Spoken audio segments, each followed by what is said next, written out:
the YouTube chat. Like I said, the session is being recorded, and the recording will be available after the event. And there will also be the slides from the event will also be made available for anyone who is interested. Okay, but for now, I would like to pass it over to open the event to Mr. Peter Schmidt, President of the European Economic and Social Committee's NAT Section, to say a few words and to welcome us, as this is being hosted by the European Economic and Social Committee.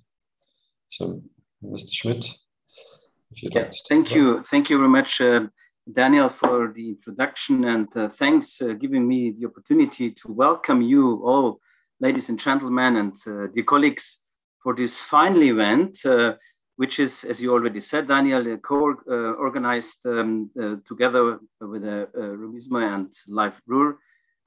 We are happy to organize this event, and I want to tell you why we are happy to co-organize and to be part of this development, because this subject is one of our key priorities in our NAT section. And allow me, please, to make you a bit familiar with the EESC, with the European Economic and Social Committee.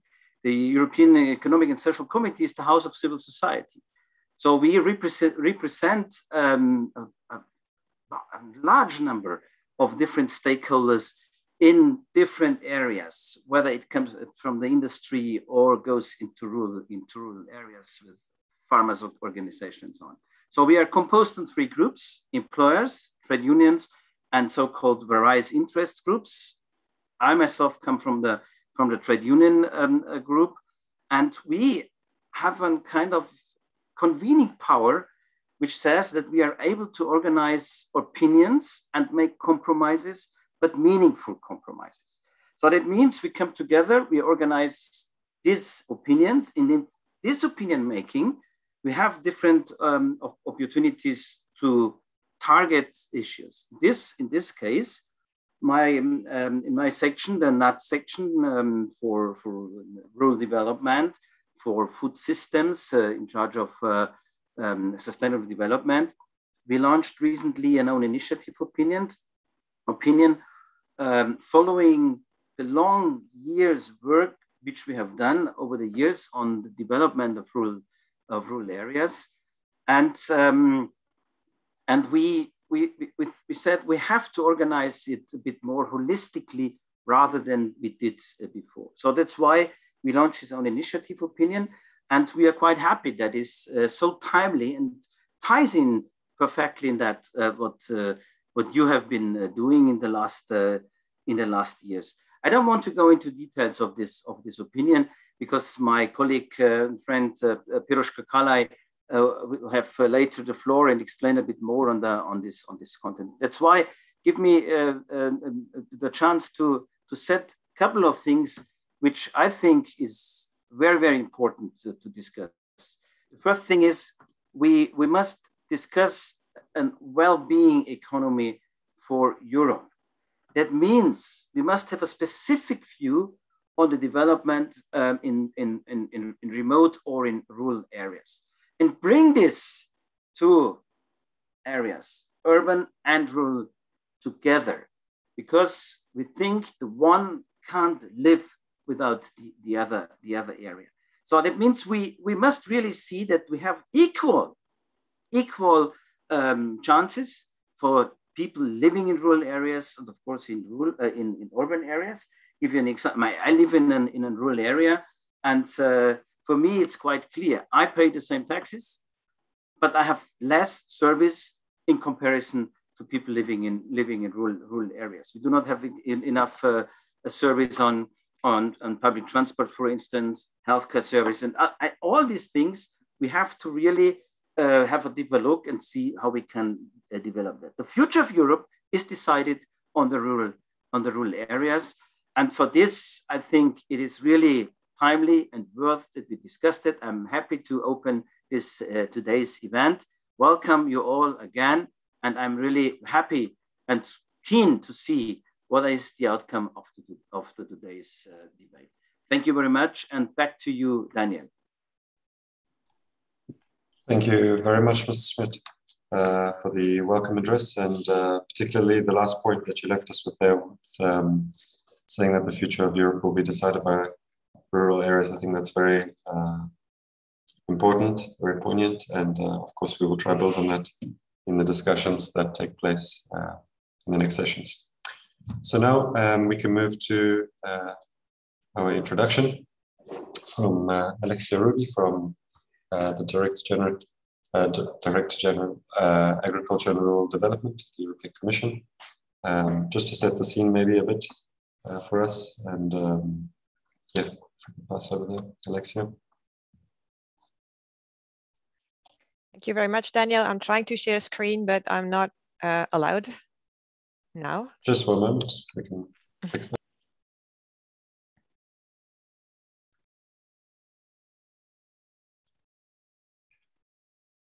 Should be able to now.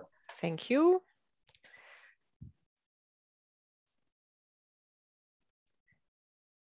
Thank you. Thank you very much for this opportunity to address the conference today. I'm very happy to be here and trying to talk to you a bit about the subject of rural businesses in the European Green Deal and in the EU Rural Vision, to set the scene for this important final event. So just also to bridge with the previous conference of Rubismo, also in the European Economic and Social Committee some years ago, I'd like to start again from the words that President von der Leyen used in 2019 in her political guidelines to introduce the launch of the long-term vision for rural areas.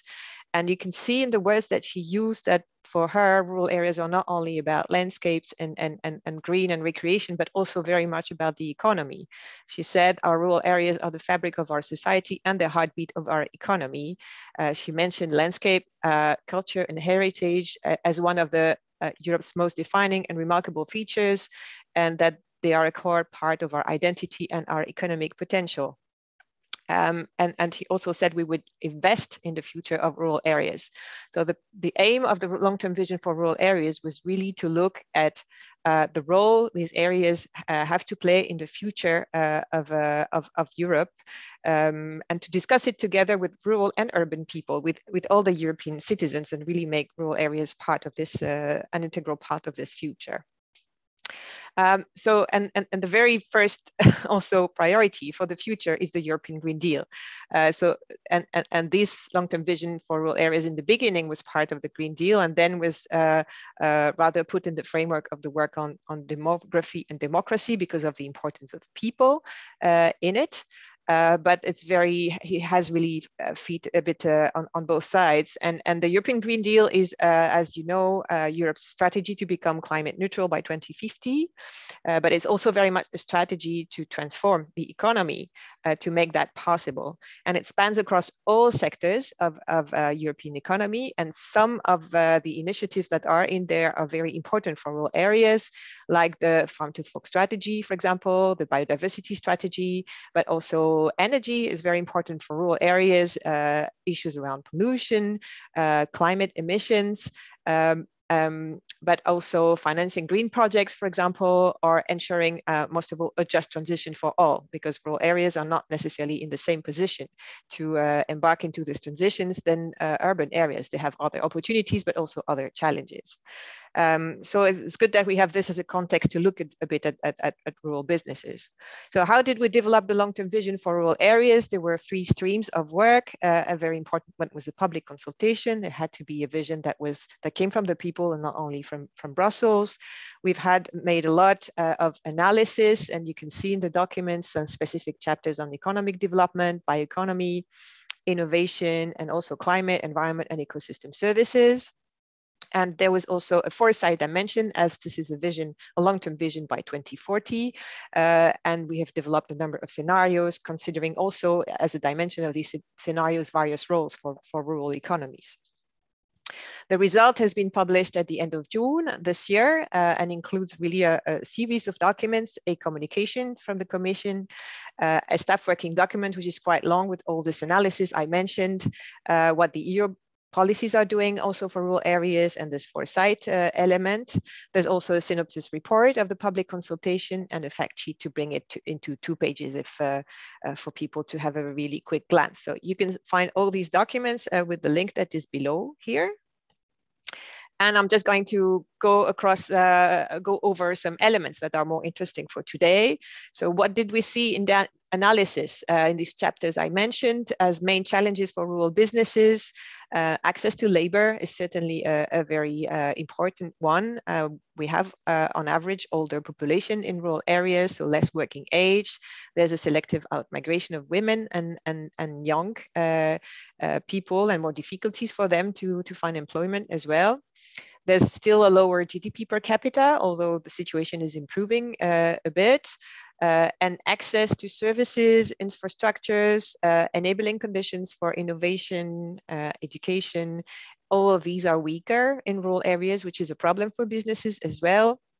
And connectivity in general, both digital and physical, is also lower, especially so. Access to broadband has improved a lot, but access to the latest generation, the fastest internet, which is necessary for businesses to be on a competing ground, is a bit is lagging behind. And one important thing that was at the point of departure of the work of the vision was also the feeling of being overlooked or not considered on par with the other parts of with the more urban parts of Europe. And we could verify that that is the case, especially for the most remote areas, more prominently for these, which means it may be difficult for businesses in these remote areas to attract also employees, for example. But on the other side of the coin, there are a lot of opportunities that come especially from the green transition, from the Green Deal. The rural areas are really the place that matter for the delivery of ecosystem services for all citizens, rural and urban. This is the place for the development of the bioeconomy and the circular economy that is called for as a replacement to the fossil fuel economy. And in general, these ecological, green, and digital transitions, they have a lot to bring as opportunities to rural areas because of all the economic prospects that they bring, but also because digital can lower the distances and can improve the access to markets and the access to people, and it offers a potential way out of these challenges. On top of that, we're seeing increasing demands from society for sustainable food, for recreational spaces, especially with the COVID crisis. The perception of rural areas has clearly changed and evolved in a positive sense. More people are looking towards living in rural areas and working from there now that it becomes more easily feasible with the new ways of working. And so there are opportunities there. And in general, in the way the recovery from the COVID crisis is happening, it could offer a lot of opportunities for rural areas and for rural businesses in particular. So it's really dual-sided. I wanted to bring you some figures on the rural economy as well to frame a bit the importance of, because it's often we debate the importance of agriculture versus other sectors. So what were the findings? So this is the share of employment and the share of gross value added. Blue is agriculture, forestry and fishery. Industry and construction is in orange, and services are in gray. So we can see that especially in some countries, more towards the east of Europe, agriculture, forestry and fisheries are still a very important part of the economy, but the other sectors also represent a lot.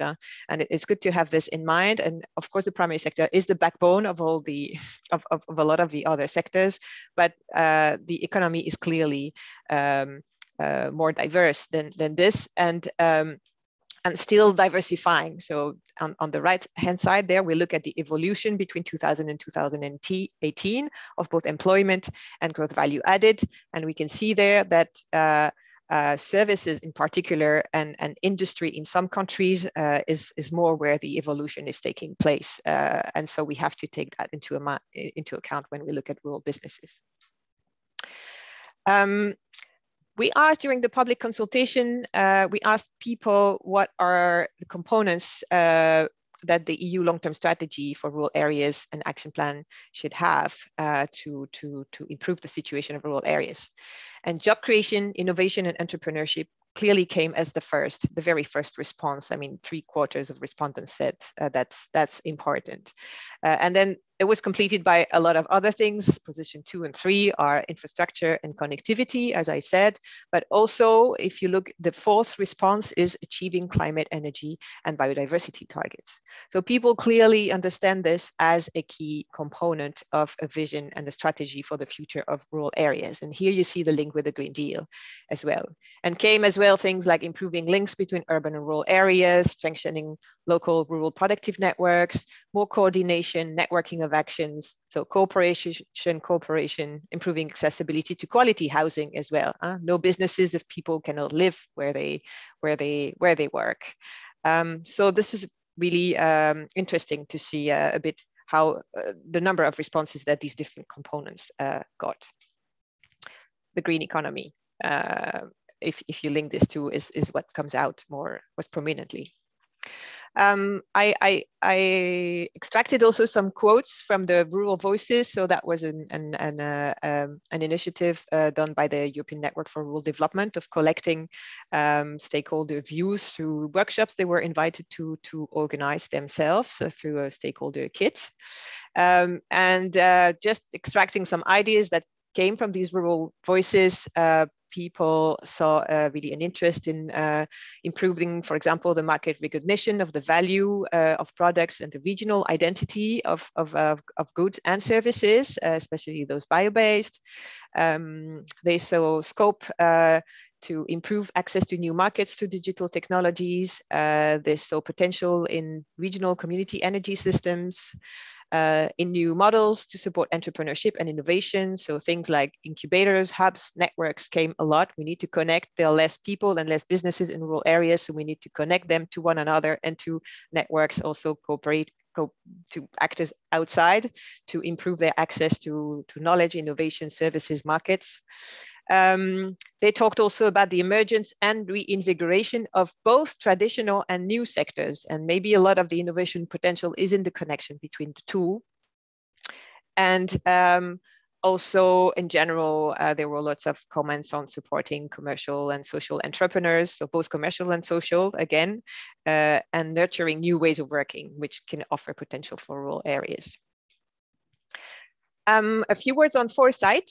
So the Foresight exercise was done by the ENRD thematic group for the long-term vision on rural areas and the Joint Research Center. It was a participatory Foresight that came up with 4 scenarios. And I think it's interesting for us today, maybe to look at these and question, what does it mean for rural businesses to operate within each of these 4 scenarios? What's the difference? And the drivers that were picked out to see which different future there could be were the most important, those ranked by the group as most important and most uncertain.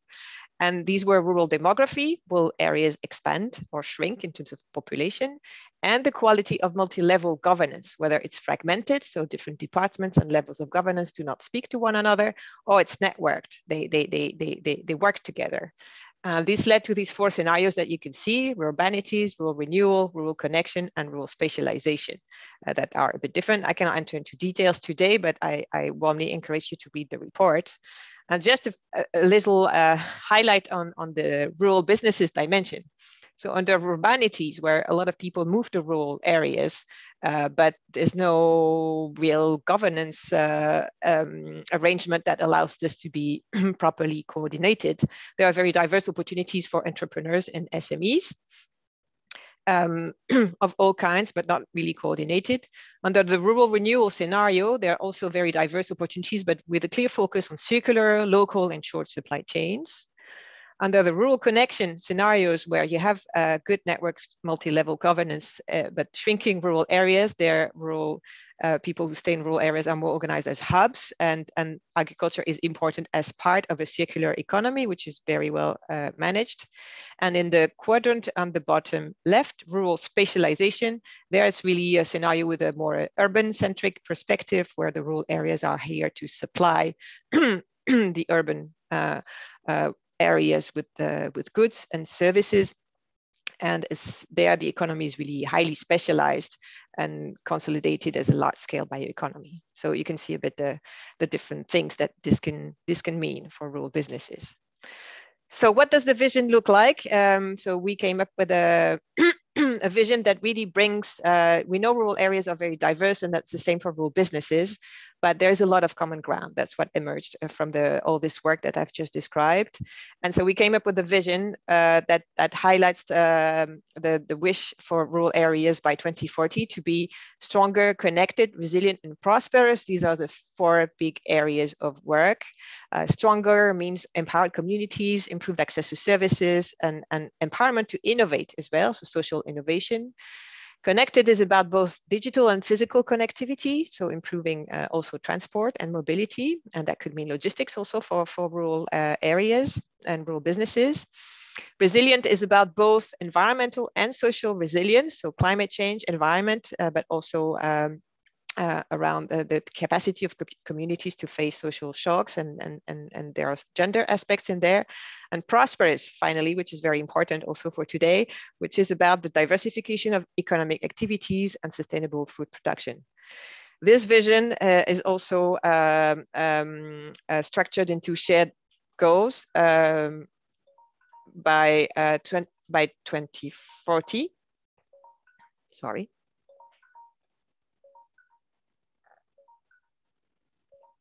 And so one of these shared goals is that the rural people are entrepreneurial, innovative, and skilled, co-creating technological and ecological and social progress. I'm sorry, but my phone doesn't want to stop. Okay. Very quickly, the Rural Action Plan accompanies the rural vision. So this is about what we are going to do at EU level. So there are 9 flagship actions proposed together with 5 accompanying actions. Under Stronger, we propose to set up a rural revitalization platform that will collect all the tools and examples that we have to inspire rural communities on how they can improve their situation. Tools such as the ones that are produced by Rubismo and LIVERUR could feed into this revitalization platform very much. There's also a flagship on research and innovation for rural communities, where the focus is on really innovation by and for rural communities, empowering everyone in rural areas to innovate, with a lot of support coming from Horizon Europe. Under Connected, we have initiatives on multimodal mobility for rural areas and rural digital futures as well. Under Resilient, there are initiatives around energy transition and fighting climate change, so supporting rural municipalities in that domain. 2 actions that are more on the ecosystem services, so the climate action in peatland through carbon farming, and the EU mission, which is now adopted. I should have changed that, so it's called now a soil deal for Europe. So the soil mission that is here to improve the health of soils everywhere. And there's a flagship on social resilience and women in rural areas. And finally, one which is quite central for us today is the flagship on entrepreneurship and social economy in rural areas, which is here really to support the entrepreneurs and the SMEs in improving their businesses through networking, cooperation, coordination, boosting social economy, business models, etc., etc. And last, and I'll end this because I'm over time, sorry for that. We have a number also of more cross-cutting actions on rural proofing. So making sure new legislation is adapted to the needs of rural areas, including businesses. The Rural Observatory, which is here to centralize data and improve our knowledge of what's happening in rural areas, and also a toolkit to combine on how to combine EU funds to better support the rural communities and economies. And last but not least, we will launch a Rural Pact, which is a framework for interaction between all levels of governance and stakeholders on rural development, because there are a number of things that depend on the EU level, but it's also the collective, it has to be a collective endeavor to deliver this vision, and where all the different levels of governance have a role to play, and all different types of stakeholders have a role to play. And the idea is really to launch a process by which this would be nicely coordinated and delivered. So thank you very much for your attention. I hope that has set the scene, and over to you, Daniel. Thank you very much, Alexa. So we'll just get back the presentation. But it was very interesting to hear from you, specifically about the rural scenarios that you've seen, and of course, the Commission's action plan towards us. I think one thing that you said there about, I think there's long been an understanding that rural areas and the businesses are very different from one to another, but it's good to see that we've already, started to map out what are the commonalities and how can we, we also need to move beyond that and say, what do they have in common and what can we do together to improve things and to connect things a bit better. So now I see the screen has not come fully back. But in the meantime, I think it's okay. We can move to our coordinators from Rubizmo and from LIVERUR. So that's David Heiser from LIVERUR and Justin Casimir from Rubismo. So perhaps they can now take over with the introduction and lay out a bit of the overview of the projects. Yeah, thank you, Daniel. Thank you, Alexa and Peter, for the introduction. I think you did set the scene. You make it easy now for us to actually introduce really briefly the projects and give a lot of legitimation to the project. Yeah, my name is Justin Casimir. I've been still coordinating the Rubismo project. And I'm here with my colleague, David. Hello, good morning, everybody. Yeah, I'm David Heiser. I'm also greeting everybody of you. I'm coordinator of the LIVERUR project, sister project of Rubismo. We're very, very proud that we have made it so far. And we're very anxious to tell you a little bit about what either of our projects did. We were on the same call. We had the same expected results. We had the same expected impact. We did it a little bit differently. I think we have the same goal, but I think we're going to show you a little bit about our different approaches, very complementary to what Alexia also said. So yeah, first of all, just let me say thank you to everybody who has supported us. I think Justin will say the same because we have been 24 partners in the project during the 3.5 years of the project of 13 different countries, 11 different languages. It's been interesting, it's been challenging. We have the wide net spread and we had a great support, specifically from the DG Agri, from the research and executive agency as well. So thank you for all of supporting us. And now we would like to show you a little bit what we did and hopefully get your interest piqued in our tools and our results and our opinions and see what we did and how this can play into the rural vision in the next decades. Yes, indeed. And I think I will follow you on thanking all the partners from Rubismo, all the stakeholders that were involved in the different research activities, interviews. We are very sorry that we have been harassing you with those interviews, but the results were really interesting. So thanks again for that. Yeah, indeed, we have basically 10 minutes to summarize 3.5 years of a journey. So maybe we can start, as you say, we had the same goal, but I think we used a slightly different journey. Could you tell us a bit more, David, what were the main approach of LIVERUR? Absolutely. Yes, LIVERUR was targeting basically the rural innovation by a concept which is the living lab, creating ecosystems in order to boost innovation, stakeholder engagement, co-creation, circular economy in rural areas. We have been selecting in the starting part of the project 13 different piloting zones where we actually wanted to implement during the project these living labs. And yes, I think in the end we put the ecosystems in the middle, the actors of maybe normally existing initiatives, put them in the middle and creating those ecosystems all around them, giving some support tools in order to learn to bridge the gap of maybe missing capacities and stakeholder engagement in introducing circular economy elements, making use of open innovation concepts, and then of course translating all this research concepts that we have created by business model analysis, by benchmarking, by living lab mapping, and then databasing, and giving it to really in a very, let's say, individualistic way to them in order to see. And of course, this concept of co-creation was also something that was, I think, for us specifically, the key of creating our methodology and also the tools that help them, because we were seeing from the beginning that creating tools is coming from an academic standpoint. So we have a research validity in creating all this kind of different the supporting tools, but we wanted to make it as useful as possible. For this, we involved the piloting zones from the start, being in partners in the project.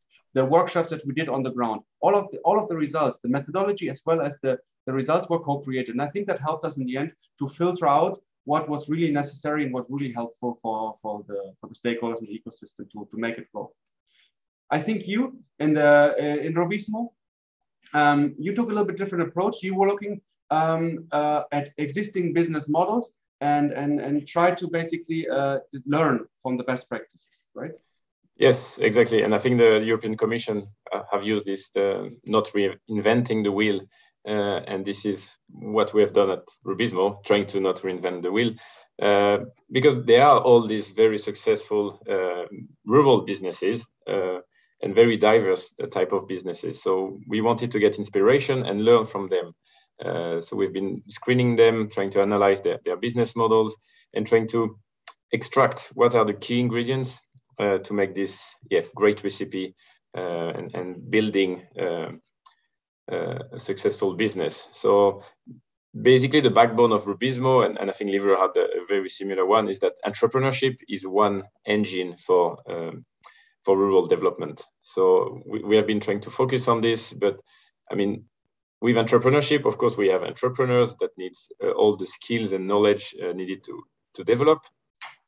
But then we have all the supportive actors, which I think you call an ecosystem, and we call them a business environment. So quite similar ways, but I think I really like the way that you did it with the living labs, having them in the project and learning from them and co-creating together with them.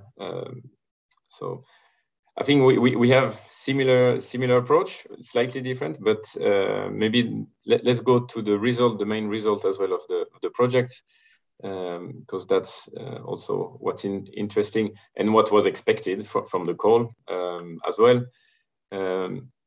So maybe the first point, there will be a workshop later on the improved tools for entrepreneurs. So I think we won't go in length on those, but from Rubismo side, we have developed 5 actually tools for entrepreneurs, but also for supporting actors.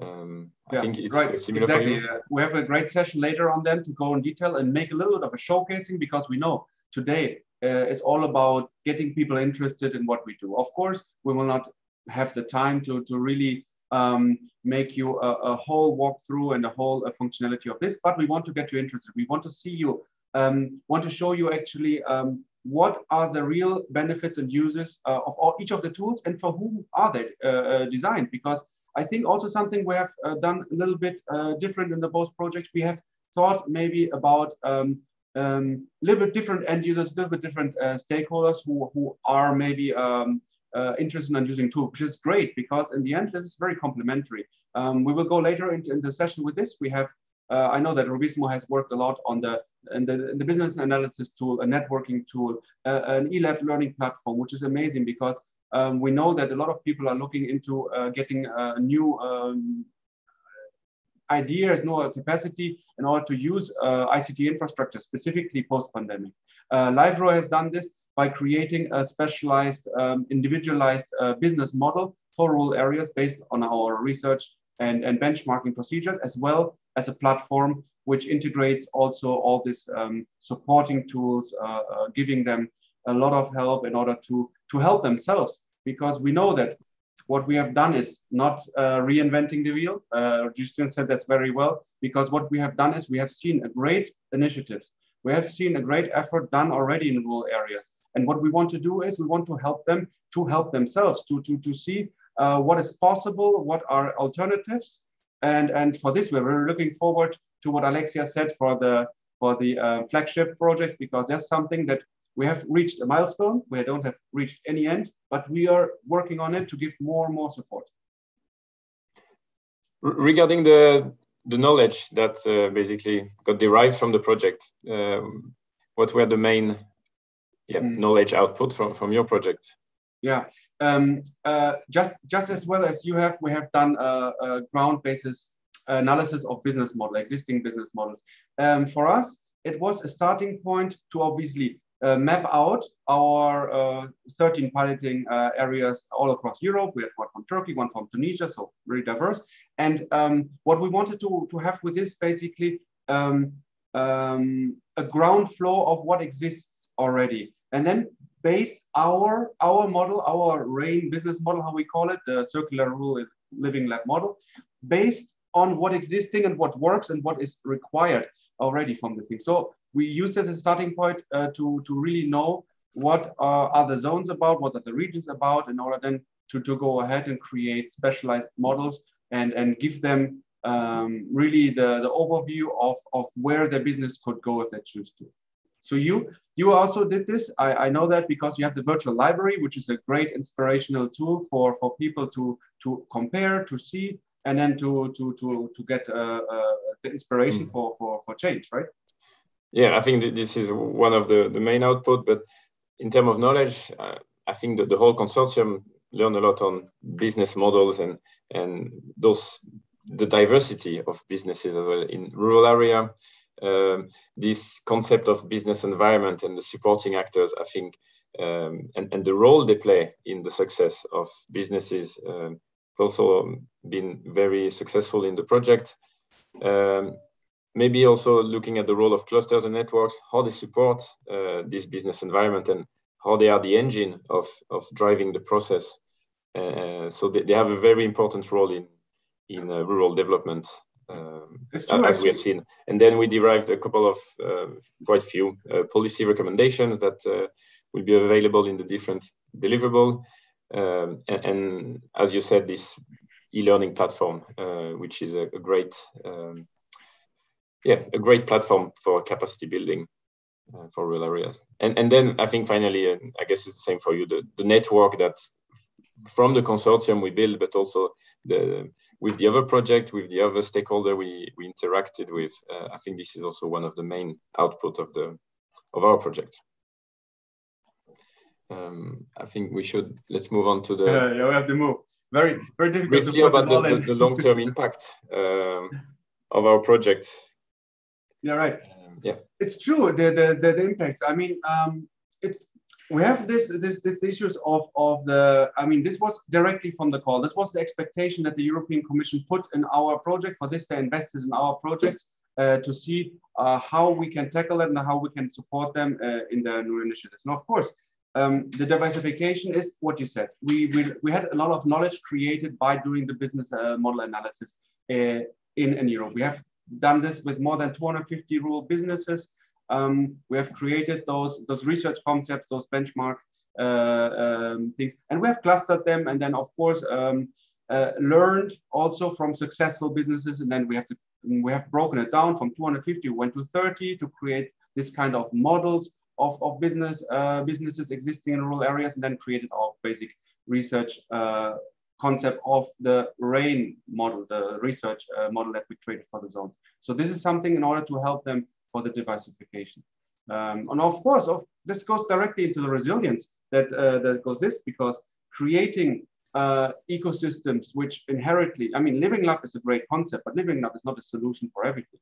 Living Lab is just inherit certain concepts like open innovation, circular economy for us, ICT infrastructure, which inherently helps the mindset of the region, co-creation and stakeholder engagement. This is something that makes really an ecosystem resilient if it works. Alexa was showing the graph, and it goes in that direction. The more level of coherent governance we have, the more we have of diversifying your business and make them circular I think, the most resilient we have. So for us, this was this. How did you tackle that? I think it's. I think the future will tell us what will be the long-term impact. It also all depends on the coming RAP, was it the Rural Action Plan, how this will look like, and this a slide after on this. So I'll keep my comment for the slide after, actually. But another thing is that because we are all here online, and this is obviously because of the consequences of the pandemic. Very briefly, how did your project reacted and adapted to this? It was a great challenge. We worked mostly on the ground. Our whole concept was based on interaction in the ecosystem itself, in the rural areas, having stakeholder meetings, capacity building with the workshops on the ground, creating the tools on the ground and explaining them. So this was a big challenge for us. And it's true that for some time we had difficulties to adapt because this is something that we know from rural areas. The connectivity as well as the digitalization and the capacity of using digital tools were not as progressed as there should be. And I like what Peter said in the beginning, we have this kind of coming together of rural and urban areas to create equal chances, and the chances were not equal yet. We overcame that. We tried to make it online. We made bilateral meetings mostly because also the language barrier and everything. We tried to be real bilateral, which for us, it was a good concept. I know that you and Rubismo went a little bit different way. How did you manage that? Yeah, it was I think challenging at the start. Nobody knew what actually was happening. But after a few months, we had a really good reaction from the partners, and because we were supposed to have a lot of physical meetings and workshop and dissemination activities, we basically thought, okay, let's go online and let's try to do as good as we can, with the capacity we had, the budget we had, and so on. And I think the partners delivered very good results, reaching out to much more people we would have done if we were, trying to meet physically with entrepreneurs. We could engage with much more advisors as well, doing this way, because of course people just, we had this weekly cafe talks, which were, you committed 30 minutes a week, which can be done, and you don't have to come every week as well. So yeah, it was challenging, but I think we might have actually reached a better impact with by adapting to it. What we saw was very interesting is we are a support tool with our projects, but how actually great and adaptable some of the regions were really amazing, because they changed.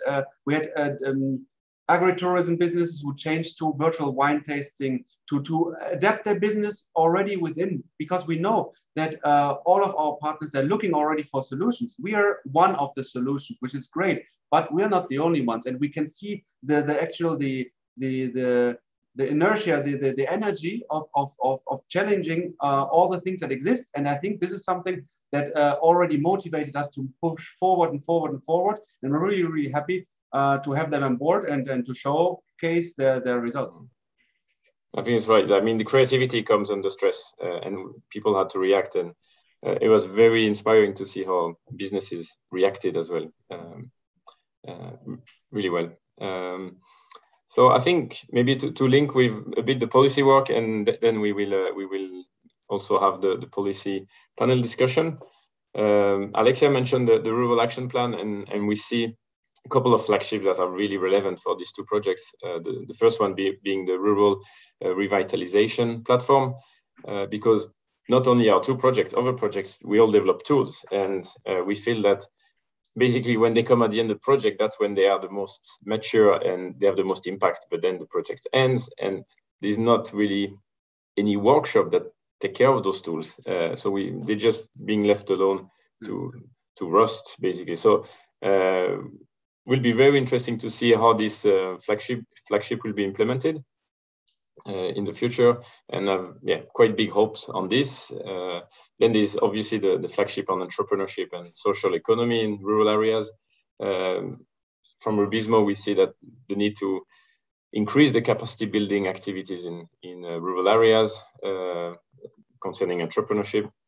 And then there's, I think, all the flagships within the resilient rural areas. I think, as we feel, they need to be there to support the uptake of ecosystem services in businesses and public bodies, because these ecosystem services still feel a bit abstract, I think, in the business world. And how can we actually get paid to supply such ecosystem services? And few business make it, but it's still quite complicated to get paid for that. And finally, I think we, in all the presentation, we discussed about the importance of having connected rural areas, because it's a must. We need to be connected both digitally, but also with transport, if we want to have competitive businesses in rural areas. Would you like to add anything, David? Yeah, you're absolutely right, because first of all, we have to make sure that, I mean, we're doing our part to make our tools and everything sustainable. That's our obligation in the project, and we are happy to do it. But we won't like to have this. We're really looking forward to the revitalization platform, because to actually put them together, how to make the people see how many options there are. Both of our options are all very, very well to use if you know what you're looking for. And for this, later on in the session, we're going to talk about this, the real benefits and the real target groups, which may be really interesting also for Alexia and the DG Agri to see in order to how to structure the platform. And of course, on the other hand, we can help with concepts, we can help with workshops and with the capacity building, but what we need is infrastructure. What we need really is that the European Commission or the European Union helps us, helps the rural areas in order to push this forward, to create infrastructure, to really realize all the concepts and all the ideas that we have put in our reports and our tools, and to really help them to take them further as is possible right now. Perfect. I think we ran out of time slightly. Let's have a quick look at the program for the day. So, yeah, as we say, we'll have this policy in practice panel discussion coming now. Then we have a break before the workshop on the tools that David will moderate. And then we have a final workshop on cross-regional learning, learning from each other, that will be led by Thomas Norby from the Swedish Agriculture University. I think, yeah, I'd like to thank you, David, for co-hosting this introduction. Thank you, Jisun, for inviting us to co-host with us together. We're really excited for this day, because we have a lot to show, and we really, really hope that I can see that we have more than 100 people listening in on us, which is great. I really hope that they get inspired by what we did, that they go to our websites, that they go to our platforms and really try out what works best for them. And of course, today is a milestone for both of us, but it's just a start. So whatever feedback you have, whatever suggestions you have, whatever you need from us, what you want to let us know, please contact us. We are very, very open for any kind of collaboration, and very open for any kind of initiatives that you have and want us to know. So contact us whenever you want, whenever you can. We're here for you, and it doesn't stop by just ending the project. Thank you, David. And Daniel, should we move on directly to the panel discussion? Yes, indeed, yes. That's perfect. Yeah, I think you might also have it on the next. There we go. Perfect. Yeah, so I'll be moderating the panel discussion, and I invite all panelists to maybe start their camera, so we see who they are, and then I'll give you the microphone, so to have a quick introduction. But before we start, yeah, we'll just like to mention that we had a last-minute change. So Paolo Burini has stepped up from the Union of Municipalities of Trasimeno, and thank you, Paolo, for standing up in such a short notice. So yeah, yesterday I was trying to think, how can I introduce this panel? Because I think we have a very interesting and diverse panel. So we have Oana and Christine, which are entrepreneurs, which are rural entrepreneurs, We have been studying their cases. They are very, very exciting, very innovative cases. So very happy to have them. And then on the other side, we have more the European side. So David Lam from the European Network for Rural Development. So, well, it's also rural development. So it's happening, you know, at the regional level, but co-working together with the different European region. And we have Piroska Kálay from the European Economic and Social Committee, which represent the society at large, but having this European aspect. And I'm actually really pleased to have Paulo as well there in the middle, a bit linking, working with several municipalities and trying to support entrepreneurs, but also having, I'm guessing, some contacts higher up at the national or European level. So yeah, I'm very pleased to have this panel discussion. We will discuss how can we support entrepreneurship in rural areas, and maybe let's have a round. And if we go, let's say we start with Oana, and then we go to David, Piroska, Paulo, and back to Christine. A very short introduction, who you are, who do you represent?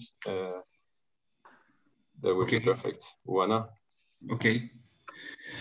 Good morning to all. Thank you for the invitation. I am Paolo Burini. I am a collaborator of Municipality Union of Trasimeno in the center of Italy. I am we are one of the partners of LIVERUR project, European project, like a pilot area. In Italy, there are now in the project 2 pilot areas, Emilia-Romagna, Reggio Emilia, and Trasimeno, Umbria. We are at the 3rd year of the project. We are looking to the many problems in these last years connected to the present situation, but overall for the changement for the pandemic situation. And we registered a change in the management of the farms and of the farmers' management about all overall tourism, rural tourism in farmhouses and rural companies, reception activity, accommodation services. And we noted that in these last 2 years, we registered a very interesting increasing of the youth farmer worker. And we are sure that we must help these youth people to enter in the rural world, because there are the very important needs connected to your objectives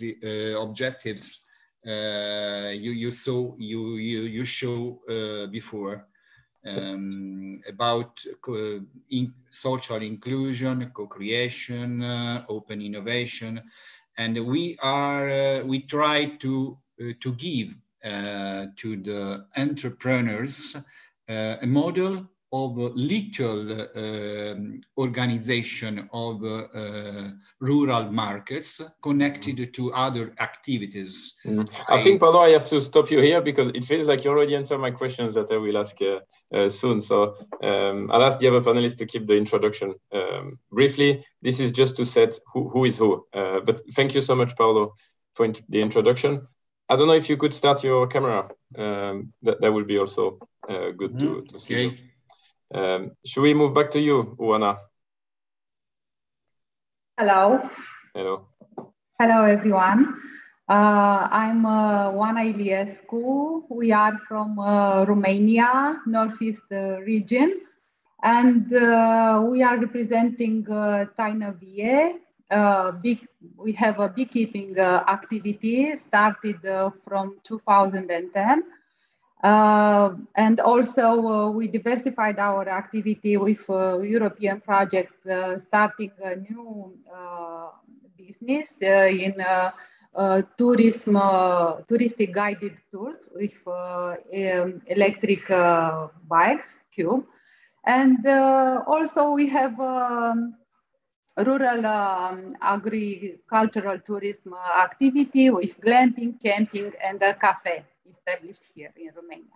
Thank you. Thank you, Oana. And you also won a couple of awards, at least one from Rubismo, the Rubismo Business Award.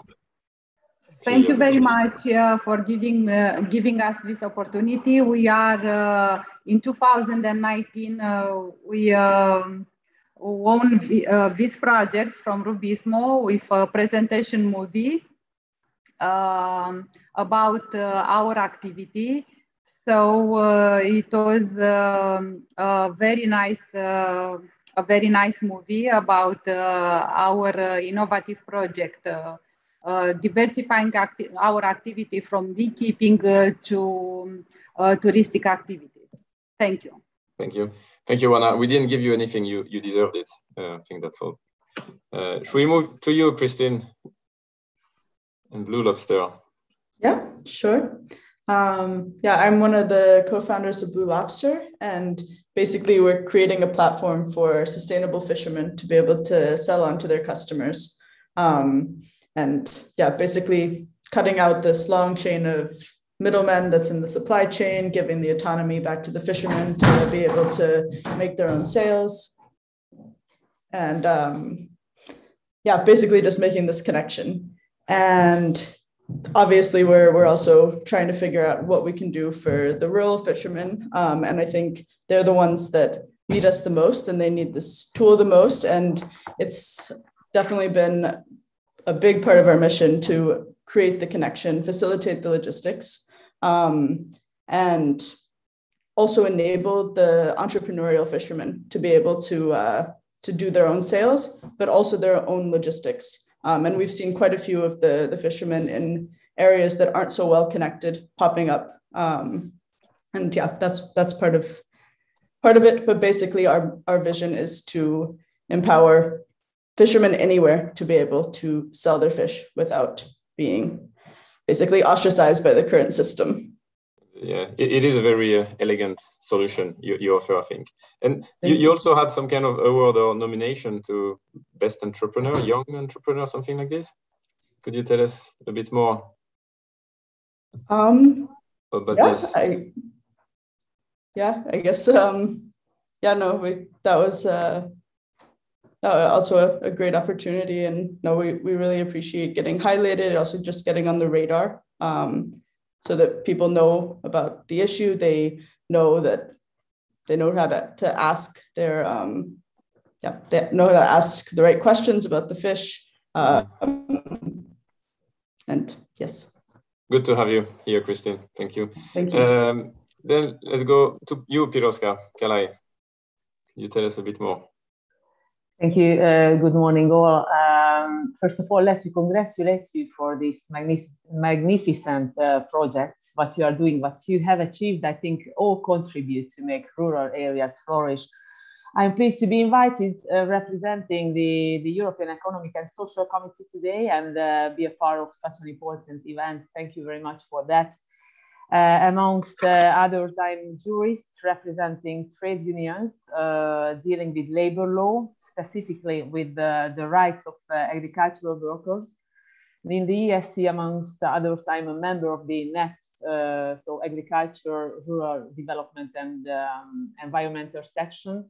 My president at the beginning of this event, Peter Schmidt, has already introduced our committee, and then I will speak about our ongoing activities in the panel.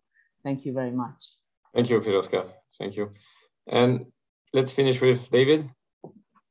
Yes, thank you. I'm David Lamb. I'm from the contact point of the European Network for Rural Development. I'll make the distinction, and I know Alexia mentioned some of our activity earlier in her presentation.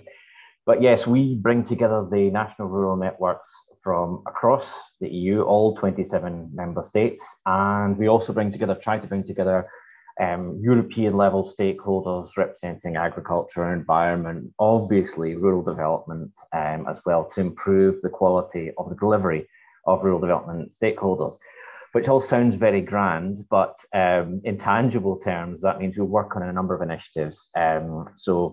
Just in our last interaction was Rural Vision Week, where we were discussing how we implement better those activities that complement and contribute to the long-term vision for rural areas. Alexia mentioned it, and we'll be moving on with that, looking at strands such as rural revitalization and rural proofing in the work we do going forward. A little more tangibly, we also collect together lots of inspiring projects, many of them entrepreneurial, and we also have an award program each year across the EU, the Rural Inspiration Awards, where we take together projects funded under the rural development programs and try and nominate the best across a few categories. But I can talk more of that a little bit later. That'll do as a brief introduction. Thank you. Thank you, David. Very good to know about this. So yeah, we basically, I have like 3 questions to ask you. And if in the audience, if you want to ask a question, please use the Q&A part of the Zoom webinar, and then we'll see at the end if we have time to answer a couple of them. So just to set the tone, why do we need more entrepreneurs in rural areas? Who would like to take that? I'll just stop sharing the screen, so then maybe the cameras would look better. Piroska, sorry, and David after. No problem at all. Thank you very much for giving me the floor. Well, we all know that rural areas play a critical role in economic and social cohesion, in regions, resilience, and in the contribution of countless services from various local ecosystems, including food production. So they should be made more attractive for young people and businesses to improve the quality of life and well-being of all EU citizens, allowing them to choose where they want to live and work. So due to the pandemic, in several countries, many job opportunities occurred. Indeed, young people returned to work in rural areas thanks to new technologies, or let's think about the advantages of digitalization, or about new technologies. It's a reverse process if you want. As Peter Schmidt has already stressed at the beginning, the future is also written in the countryside and in the villages. And we truly convinced that development of small settlements is the responsibility of everyone. We as EESC call on policymakers to develop and implement comprehensive and holistic EU strategy for balanced, cohesive, and equitable and sustainable rural and urban development, in order to level the playing fields between rural communities and the urban environment. How? This can be achieved by the development of local, rural, and urban partnerships to create economic, social, and environmental opportunities, and foster a better understanding of interdependencies between rural and urban communities.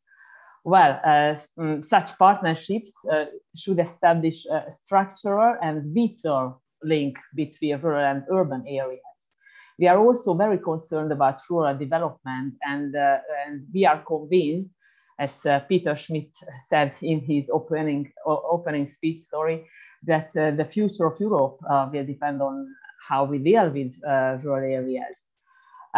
It's very difficult to keep this European rural sector alive, as we know. So we need a new approach, a new paradigm that goes beyond the specific policies that we have.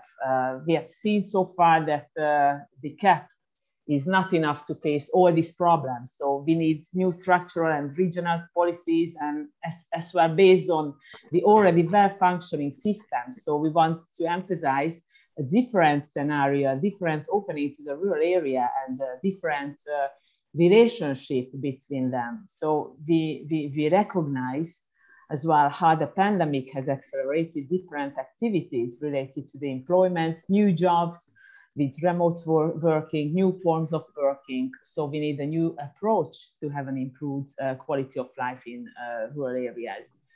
This includes boosting traditional industries, but also creating new economic activities through innovative business opportunities in rural areas. Then strengthening the multifunctional aspects of agriculture, promoting non-agricultural activities, and establishing businesses in the clean energy services and the industry sector in rural areas can create many job opportunities as well. Promoting entrepreneurship, ensuring fair competition rules for SMEs, and paying attention to the needs of younger generations or economic growth and job creation are important in rural areas, but we all know that these must be complemented by sufficient supply of good quality services, housing, energy, let's say leisure, education and training, lifelong learning, and healthcare system to ensure that rural areas are not only sustainable, but also attractive places to live. Yes, there's many reasons, and you mentioned already a lot of them. David, do you have anything to add? Sorry, yeah, I can. Okay. No, that's fine. I can add a little bit. I'm quite happy to add a little bit. I think Piroska gave a really good overview of what's needed. Perhaps I would just say that yes, we absolutely do need rural entrepreneurs. We need their drive, we need their energy, and we need their ability to help us build rural communities. But I think in all of that, we have to, I think I'm reflecting on what Piroska said, we have to let entrepreneurs be entrepreneurs. We shouldn't ask them to be the drivers of our communities, the drivers of our rural areas. We have to give them we have to recognize that interdependence. We have to give them the resources and the basis and sometimes the infrastructure to enable them to thrive. We shouldn't be shy. Piroska was mentioning the urban-rural relationship. We shouldn't be shy in saying we want urban entrepreneurs to come to rural areas to help to drive them forward. But I think we always have to recognize, and I liked how it was put, and I recognize you had two different terms for it, the idea of the business environment or the ecosystem. They can contribute to that, but we also must recognize that that should contribute to them. I've worked a lot with entrepreneurs. They don't want to waste their time applying for funding and accessing systems and so on. We need to create a system in which that access, that resource, that connection is there. And when I say that, I mean that in the digital and physical sense, including human connection. Very good point, David. Maybe going to the entrepreneurs, Oana and Christine, why rural areas need you? Yeah. May I? You can go first. Oana, yeah, first. Thank you. Thank you, David. Actually, you had a very good point on connecting this part in real life. I mean, research with entrepreneurs is very important. Especially in our businesses, we are supporting zero net carbon initiatives. It is one of our main goals. So that's why it's very important in real life and to support these innovative projects, to create actually a circular living recreational lab, if I can say. Because here, at Taina Vie, we have beehives, for example. We have 25 e-bikes, cube e-bikes. We also have a cafe, as you can see in my background, which is like a very innovative space because we have our local entrepreneurs. They are displaying their products there. So it's our way to say, to educate people consuming healthy products, encouraging them to have more outdoor recreational activities, and also to connect research and the people working in universities and I mean around our rural area to came here and to have workshops in real life. I mean, not only virtual. We are really encouraging this kind of activities. For example, this summer we have 50 students studying in a summer camp here in Iași, in Romania, and they visited us from all. They were from all over the world. So they taste our local products. They tried our e-bikes. Some of them visited our glampings. So it was a very nice meeting. And we also had different discussions about how can we develop this zero net carbon footprint, because it's very important on short, middle term and long term. Thank you. Thank you, Oana. So if I can summarize, basically, we need entrepreneurs because they are also there. They form this ecosystem. They are a meeting point for many different stakeholders, and I think it's very interesting the way you put it. Thank you, Oana. Christine, why do we need Blue Lobster in rural areas or similar solutions? Yeah, I think there's something about people who are coming from like an entrepreneurial mindset, who are like looking at the world and looking at what inefficiencies there are and where we can make connections and where we can improve things that aren't in a good state as there are. And then there are also the people who are popping up all over the place and coming up with their own solutions, often in rural areas. I think we've seen it in so many times with different fishermen. Like there's an island in Denmark where this fisherman, he didn't feel connected enough with the like the auction system and the current sales channel. So he started like a Facebook group and he started getting all of his own followers, and he started writing out like, okay, I'll be with this fish at this point from 11 to 11:30, and then 2 hours later, I will be at this other point at this grocery store with my truck, and you can come and get fish. And I think it's somehow bringing together the people who have the skills and maybe like the technical background to make those connections, and giving the tools to these people who are clearly entrepreneurial and trying to improve their own state. And I think with rural areas, it really has a lot to do with, like what has been said before about the connectivity and creating the logistical setup to be able to actually move something physical. Like there's so much value coming from farms and fishing in rural areas, to be able to actually connect it with people who want those things, whether they're also in the rural areas, like they could be at the next farm over, and there's not a smooth communication tool to be able to say, okay, I'll come to your farm and pick this up. So yeah, I think it's somehow a mix of these things popping out of necessity, and then bringing together the people who have the skills to really implement a sustainable, efficient solution. Yeah, so helping rural areas to be more efficient, businesses to be more competitive. Very interesting. Paolo, I don't know if you could turn on your camera as well so I can see you. Do you have any inputs on why do we need entrepreneurs in rural areas? I don't see my image, my picture. I don't see. Yeah, could you switch on your video? Screen. I hear you, but I don't see my... Yes, because you have to turn on your video. But we hear you very well, Paolo. So maybe via video, okay.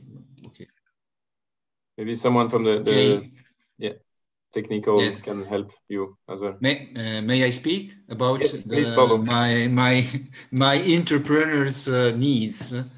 And in our area, I said before, there are many farmhouses and accommodation service, because these companies, these farms are around Trasimeno Lake. And for an old situation and a new situation connected to pandemic crisis, we need to support the entrepreneurs for a new management of the farm. We saw that many of them changed their habitudes and uses to management the farm. Now the regional law allows that they could introduce many possibilities like accommodation, restaurant, tasting classes, and this is the main, the most important action to go on in the future for them. Together to this situation, we note that are increasing many little local markets. And we have an example in one of our municipality, Pacciano. In this community, in this town, not only farmers, but farmhouses owners, handcrafts artisans, and other companies are together to build a physical and digital platform to improve and to develop this local economy based on co-creation, on open innovation, and overall on social inclusion. Because in our region, there are many migrants. They are working for new work overall in rural areas. Thank you. Thank you, Paulo. So maybe just to summarize, why do we need rural entrepreneurs in rural areas, or entrepreneurs in rural areas? So we need them to have attractive, diverse, resilient, competitive, efficient rural areas with a social link as well. So might be some few more, but I think these keywords also are mirrored in the different policy being implemented at the moment. So yeah, very interesting inputs. If we go a bit more concretely, and I'll ask you first, Christine, from the entrepreneur perspective, did you feel that, during your journey, your entrepreneurial journey, the development of the solution, that you've got very good support from, a regional actor, from what we call the business environment, from external partners that really, well, I'm not sure if we could say without them you won't be there today, but that really help you to get your product on the market? Yeah, I think the kind of the path of the least resistance for us was to start off in an urban area, actually.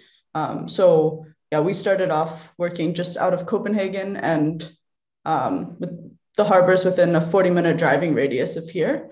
But I think we could see right away that we were helping the urban fishermen so much less than we're helping the rural ones. And the harbors that just aren't necessarily as connected by the current logistical setup, by the auctions. Basically, the auctions drive from harbor to harbor to harbor, and they pick up the fish and they bring it to these centralized auctions in a different island of Denmark, in Jutland.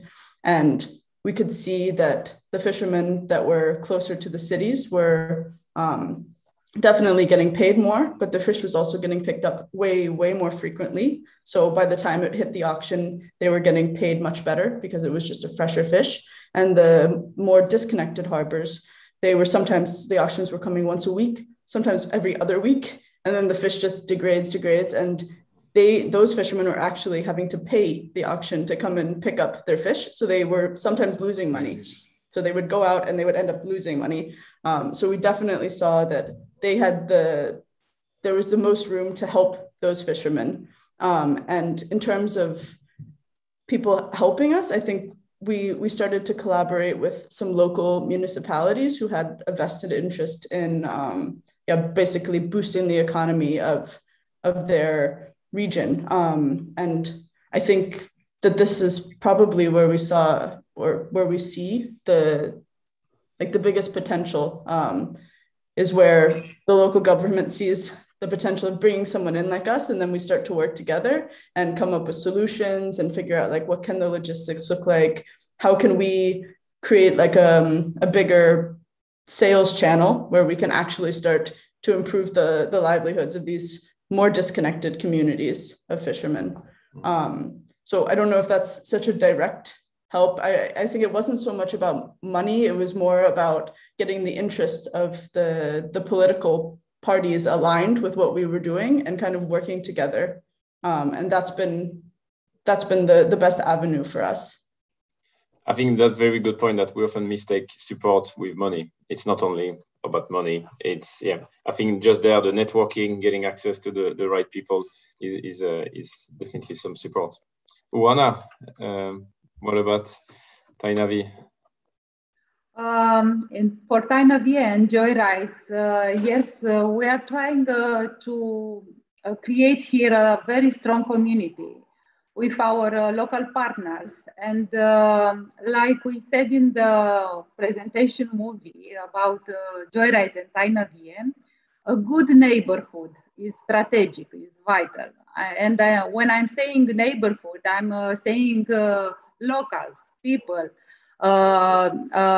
ensuring some products, for example, offering for touristic activities, for tasting sessions and something like this. Also, we are trying to attract more local entrepreneurs to sell their products in our cafe place, you know, like cold pressed oil, I don't know, other honey producers, like this, local entrepreneurs. Also, we are trying to develop with the City Hall, with, for example, with Switzerland Embassy, with Netherlands Embassy, which strongly supports this e-bike activity. And also because we are located in a metropolitan zone nearby, so rural and urban are really meet each other here in our place. So yes, I think we are a good example of nice try to create a good neighborhood here with local entrepreneurs and also with people and universities and also another institution around us. Thank you, Oana. And Christine, you mentioned that municipalities helped you. Maybe we should go to Paolo, which is a member of Union of Municipalities. Could you tell us a bit, how do you support entrepreneurs in your municipalities? Your microphone is on mute. Okay. Our support to entrepreneurs in our area is overall connected to services of assistance, dissemination services, and innovation transfer, because in this period, for the cases, the situation that I spoke before, this new changement need must be supported by new instruments, digitalization instrument, digital instruments like a digital platform, the opportunity of give tools to entrepreneurs to evaluate, to estimate the changement connected to the introduction of a circular model of economy. because the traditional system of economy is different now. If we want to introduce this new model, we must give to the entrepreneurs tools to estimate this changement, ante-situation and post-situation. What is the difference in terms of gross margin and improvement of the farm, of the management, of the environment, and other aspects? Okay. Very interesting way to support entrepreneurs. It'd be good to hear from them as well. But thank you, Paolo. I hope to be clear. It's very, very good. David, how do you work at the... Yeah, well, we're, I suppose I have worked directly with entrepreneurs in the past. We don't work directly with them, but what we try to do is, first we have, I mentioned the Rural Inspiration Award. We actually collect across the EU lots and lots of good practices in how rural development money is spent. We have nearly 700. And over 150 of them have the tag entrepreneurship in them. So we have lots of examples that we share, not just on the website, on the ENRD website where you can access them, but we share them in our work. Some of them are gathered from our work. So we've worked on themes like smart villages, on the long-term vision. We'll work now on themes such as rural resilience. So we bring together expertise across Europe, but also what we are very keen on is sharing the lessons between the rural networks nationally. If there are great examples, it'll come as no surprise that I think networking and cooperation are vital in exchanging what we do and what we do well. So, for example, the Swedish Rural Network has excellent webinars on entrepreneurship and podcasts that they'll do. And we'll try and take some of those, that's one example, we'll try and take those examples and transfer them to say, have you seen what's happening in Sweden or Finland or Romania or Italy, and try and take those examples and say, you can learn from them. It's a lot easier for entrepreneurs to look at an example that's far distant and therefore is unlikely to be competitive and say, yeah, that's something that we can adopt and do. Transferring that into something practical is different as well. And that we think that that's about getting the right support, as I said earlier. And the bit that I haven't mentioned though there is we like to try and build in those people that are the relay between what we do and the business themselves. So advisors, those providing services to businesses. It's very important that they've got the skills to do the kind of processes that entrepreneurs might not want to do. One of the things I've always said is an entrepreneur will get on with it and create a business. They won't wait for the funding or the administration to catch up with them. So you need to make sure that there are people there, and advisors can provide a vital role in that, to help them to enable to go, yes, you can access this, and here's how you do it, and maybe we'll even do the form filling for you, but to provide that smooth process. And that's something that we certainly want to see going forward. And bearing in mind that I'm talking about one single fund, but rural proofing means thinking about all the different funding options and how we can bring them together and have that community type focus. That's some examples of what we do and how we look to progress. I think it's very true, and especially the funding ecosystem could feel sometimes as a jungle. And maybe, I don't know if later, Christine and Oana, you want to share your experience on this, that could be good. But yeah, even from my side, sometimes trying to understand what could help, what could support entrepreneurs, it takes days to understand what's the requirement and so on. But maybe to finish the round with you, Piroska, and then maybe after Christine and Oana, if you want to answer to that. So yeah, how do you support entrepreneurs, or how do you see that we should support entrepreneurs? Thank you. So we as EESC, so we are called the House of Civil Society. Okay, so we connect civil society actors with the EU institutions and policymakers. So we always have worked for many years with representatives of civil society on the issue of rural development, and developed several opinions proposing a holistic EU strategy for for a sustainable development of rural and vulnerable areas. So during the public hearing, which was held on 18th June, if I remember correctly, in the context of our opinion on sustainable rural-urban development, we connected civil society actors such as aircraft repair or ENRD from the rural world, but also networks of cities such as Eurocities and the Eurotowns and academics to present best practices and share ideas on how to co-develop a holistic, forward-looking approach for sustainable rural and urban development in the EU.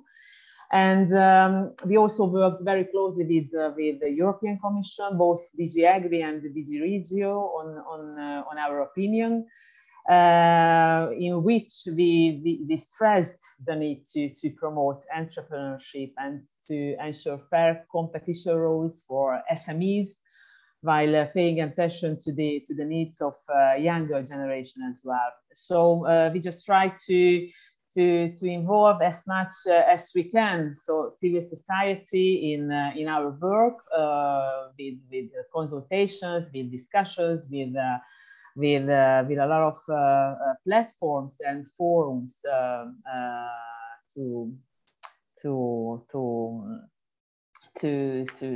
make heard our voice. So that's briefly what we do for entrepreneurs. Yeah. I think it's very good to hear that there's many ways, as we said, to support. So dissemination, innovation transfer, you mentioned, support to implement different type of business models, for example, circular economy, sharing best practices, good practices, don't have to be best all the time, with awards, like inspiration. We have something similar in Rubismo with the virtual library, exchanging, networking between entrepreneurs or with other supporting actors, advice on funding as well was mentioned. And then also what was interesting to hear from you, Christine and Oana, was that, well, it can be literally anybody. And I really like your comment, Oana, on, my neighbors are very important for me to develop my business. The municipalities, that also other entrepreneurs are important to collaborate with. So I think that's very, we need to get away from this support is how much money can I get, actually. So that was very inspiring. I don't know if Oana and Christine, you had a comment on what David said, the ease to get access to funding. How was it for you? Did you get any funding, or was it Oana?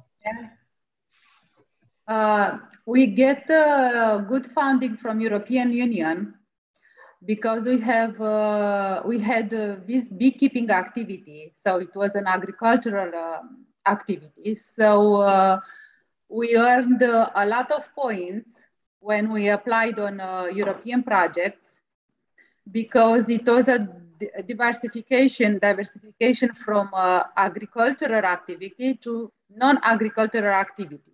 So actually we've earned 95, 90 points from 100 points. So we had a highly score. Mm-hmm. And so we earned 2 European projects. One, it was with this e-bikes. And the other one was with photo equipment and the drone equipment, mm-hmm. which is also helping us a lot in developing our businesses and also our community area, because all the time we are promoting our area, our country, and also why not European Union activities, because we are providing very good images and also a highly quality products. So yes, European Union helped us a lot. Yeah. So you know how to navigate, how to in this jungle. Very good to hear. Actually, it is a jungle. It is a jungle because, you know, in order to encourage this zero net carbon initiatives, we also need to encourage our suppliers, our value chain, you know, to support and to apply all these objectives. It's not only about us. And all the time I'm explaining to our community and to our people, just, it's very simple. Think global and act local. It's all about this. And if it's about also about good neighborhood, it's on or horizontal and on vertical. It's like, it's a good strategy, but there is no time, you know. Very inspiring comment there, Oana. Christine, do you have something on the access to funding or? Yeah, I mean, I agree that it is a bit of a jungle to figure out all of the different funding opportunities and how to apply. I think we've been quite successful in the Danish context, and I think when we're looking at getting EU funding, we're really leaning into collaborating with other players where we can each kind of bring something different to the project. So usually we're bringing the tech aspect, and then we're working with the fishing union for sustainable fishing, and yeah, some of these other organizations, sometimes universities, where we can all apply together. So we have a couple of applications out to get some funding from the EU. So we will see how that goes, but I think that this is the way forward, to find synergies where everybody has their own expertise, and you kind of get together and apply together as one cohesive group. Yeah, but it is a jungle, and that's great. It would be nice if it was easier to figure out what you apply, what you actually qualify for, and yeah. Maybe if you want to get more EU projects, you should team up with Oana. She could help you out. All right, I see that the time is up. Do we have time to maybe have one more word from each panelist? Daniel? Yes, we have the time. No worries. Okay, perfect. So maybe I will ask you if you have to choose one measure to implement to support entrepreneurs, and literally this has to be one sentence, what would that be for you? What would be the most efficient way to get more entrepreneurs in rural areas? So whoever is ready first, hands up. And Oana, yes? Yes, I think my advice is to be yourself in business and also as a person, because this is the way to define your activities, and be innovative also. Be innovative. Yes, it's not all about the EU fund, it's about ourselves. How can we act together in our area, but also to think global. This is my main point, to be innovative and to be creative also. Thank you. Thank you. Thank you, Oana. Next, David? Yeah, I think what we need is a better flow. I think that what you've said about the whole working together, we need a better flow for rural entrepreneurs to know where they can access support, advice, other people in their communities. We can have a better flow of information and support and know who to lean on. Networks are a really good place for leaning on and starting on. And I think that's something that we'll take into our work of making sure that if you phone up the network or if you get in contact with the network, they can tell you, here's where to start, so that we can get start faster and more fluid. Great. Thank you, David. Christine, we'll let your hand up. Oh. Yeah. Yeah, I think it probably being really honest about what you're good at and what you're not good at, and finding the complementary skills. And yeah, I totally agree about thinking on a global scale as well, and finding solutions that can work in many different contexts, because that's the only way we can have a really big impact. Great, thanks. Paulo. I think that the European funds are very, very important for the development of our territory and the action connected.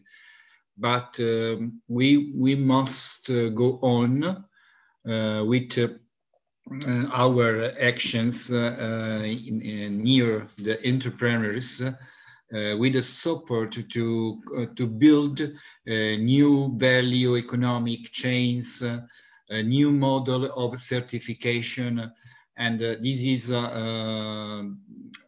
is far for the original European funds. But we know that now we must support them in this construction, this building of the new model about overall certification. If we think to pandemic crisis, we must support them in this new model with PNRR or PSR funds and with the help of association, professional organization. Thank you, Paolo.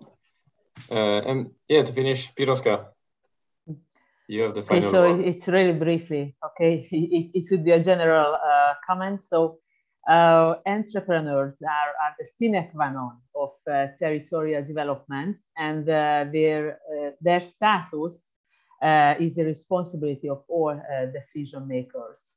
Thank you. Well, I think we can end on this great summary from Piroska. I would like to thank all the panelists for your very interesting insights, your time as well. And yeah, hope to meet all of you at some point, maybe in real life soon. Yeah, thanks again, everybody. And back to you, Daniel. Yes, sure. So thank you very much for the interesting session. Now we will have a break until 12 p.m. So we will join just back here, so you can stay in the meeting, but we will join back here at 12 p.m. so you have some time to grab a coffee, whatever you need to do. So yeah, looking forward to seeing you back then.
Okay, I think we can call it 12 on the dot there for me.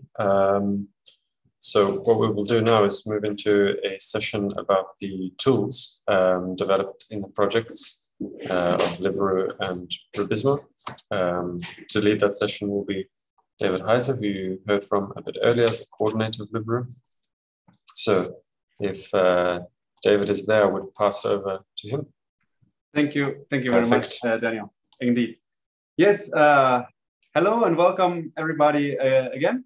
I'm very, very happy and proud to present the session, the first workshop about the results and specifically the developed tools of our two projects. I'm very happy to have a lot of people here with me today who actually were responsible for developing those tools, for designing those tools, for testing those tools. And I would like to present them to you so you know who we are talking with today. We have Klaus Wagner, who is the head of the Department of Mountain Area Research and Regional Development at the Federal Institute of Agricultural Economics, Rural Mountain Research in Austria. Hello, Klaus.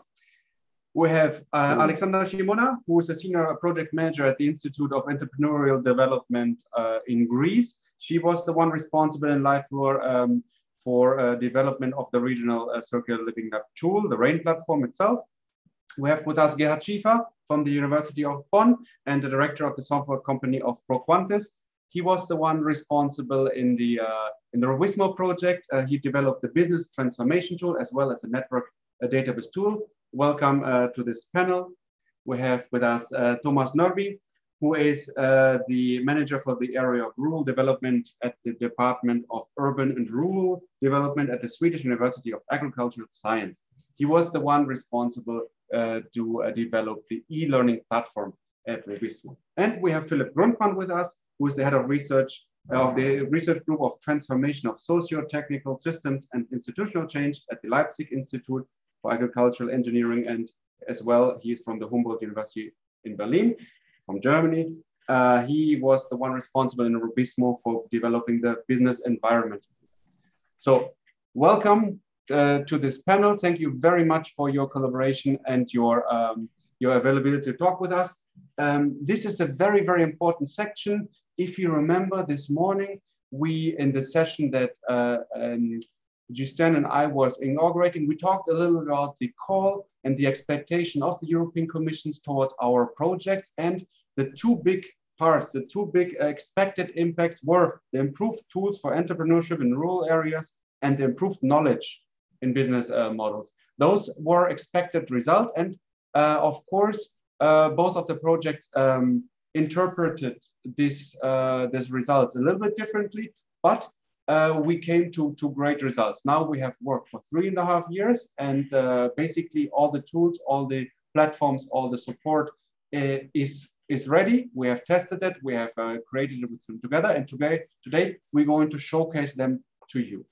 We're going to make a first round of everybody presenting the tools in a very short way.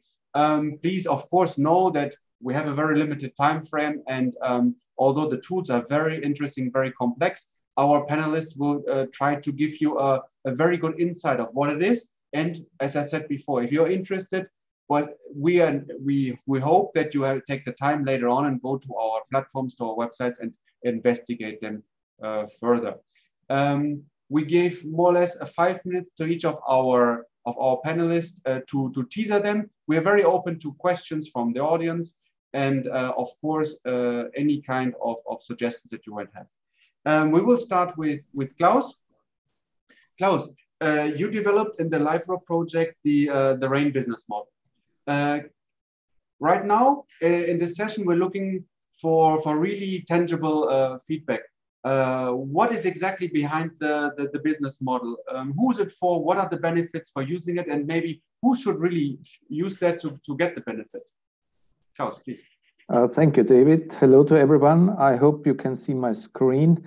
Our task was to develop the new concept for business model, which should meet very special requirements.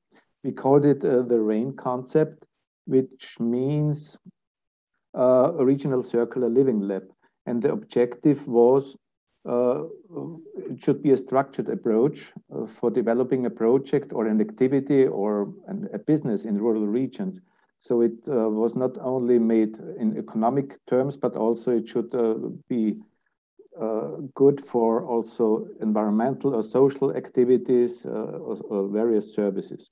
The target group is everyone who wants to start or improve also a business or an activity in rural regions. So if you have a problem or an opportunity or a challenge in a region, we have heard in the morning that the situation is very complex and there are a lot of ambitions and there are very high requirements. And therefore we did a lot of work and we had empirical work and theoretical work in the LIVERUR project, and we collected all notions, all recent approaches, all promising concepts, and we tried to integrate all these new findings and the topics of the new programs and structure and strategies, also from the European Union and on various levels. And we put them together, and you see that this is very complex. So we tried to structure all these notions, and we came to a solution with 3 layers. The first layer is about the RAIN core elements. In the center, you have a vision and business idea, for example, and you build around all the topics you need for a good business model. But then in the lifetime of the LIVERUR project, we developed and we summarized all the principles, and we structured 7 RAIN principles, which are the different kinds of sustainability, like social, ecological, economic sustainability, but then also for, of course, circular economy, stakeholder involvement, openness was a big topic, and open innovation, and of course, a very modern ICT support. But this is not enough, we thought, and therefore we have a 3rd layer, which is the RAIN real life, which limits or enables business models. It's about the environment of a project, and it includes, for example, the economic context, the legal, institutional, and political framework, also the technical, social infrastructure, and so on. Also, environment and climate plays a big role. So, and how to implement it? We see that it is a little complex, but we developed a lot of worksheets and procedures with support of the RAIN toolbox and the RAIN platform, for example. And in the end, when you follow these procedures, you should have a RAIN business plan. And the pilot regions applied these procedures and all this and used the worksheets. Of course, not always complete and in the full version, but the time in the LIVERUR project was limited, and also the COVID situation doesn't make it easier, but the pilot regions worked with our results. So this is for the first impression of this RAIN concept. Thank you. Thank you very much, Klaus. I think later on, when we have done a round, we have some very specific questions about how easy it was to transmit a complex model such as this to our basic target group, which I think listens to us today and would like to know what kind of challenges we had of transporting and translating this kind of business ideas. Thank you very much. Alexandra, talk to us now about, because you were the one in LIVERUR who actually took those the ideas, those concepts, and put them together through the workshops and through stakeholder engagement inside of a unified platform, an entrepreneurial platform. So tell us about the platform of LIVERUR. So starting with a few words about the RAIN platform, it's actually a regional circular living lab platform and a business-oriented practical tool proposed and based on the LIVERUR project. This tool is targeting entrepreneurs, potential entrepreneurs, and policymakers, as well as an innovation ecosystem community to support the implementation of circular economy solutions for the supply value chains. By using this tool, you can find useful resources for evaluating business models and obtain advice and co-design successful business model. Also, this platform is a contact point for entrepreneurs and stakeholders involved in the circular economy, adapted to the rural context and living lab concept. And this contributes a lot to rural and regional development. In order to give you a brief and comprehensive insight in the platform, I will show you a video that we had prepared, which actually shows how to navigate on the platform as well as how the platform looks like. So I will share this video with you right now.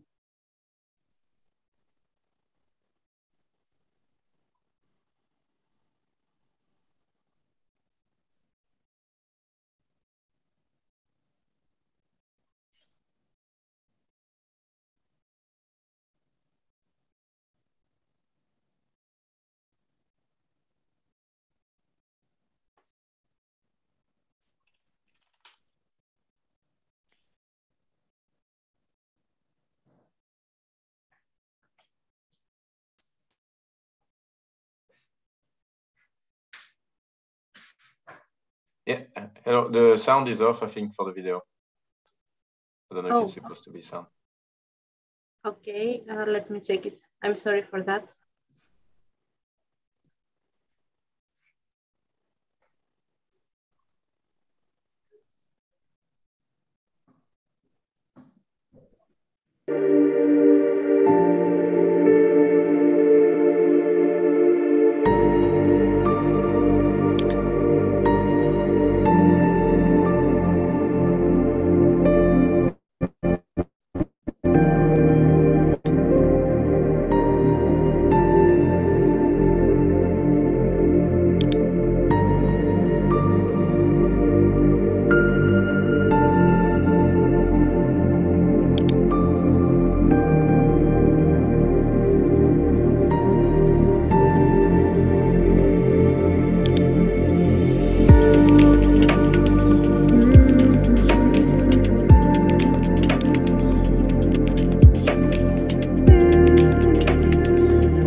So this is briefly the RAIN platform.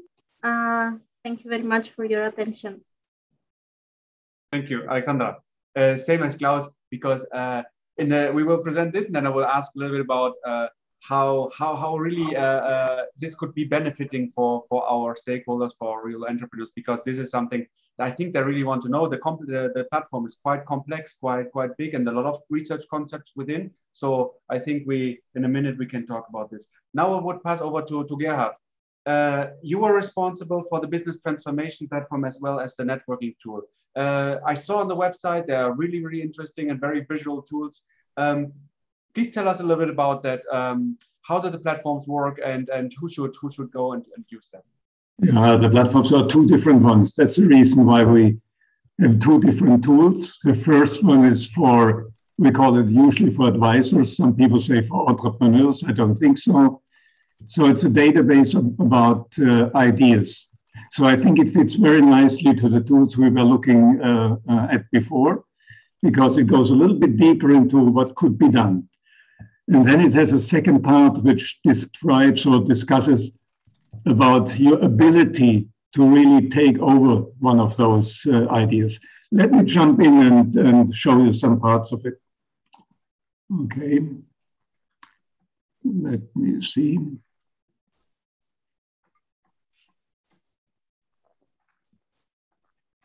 So I think you can see the main screen. I have directly jumped into it, and you see a lot of pictures. So we think some of the elements we have to develop is that it's a kind of an animating part. You can move over them, and in each one of them, you can have a very quick introduction what is behind it. When you click on one of them, you see to the left where the canvas, and it tells you where in your business it would make a difference.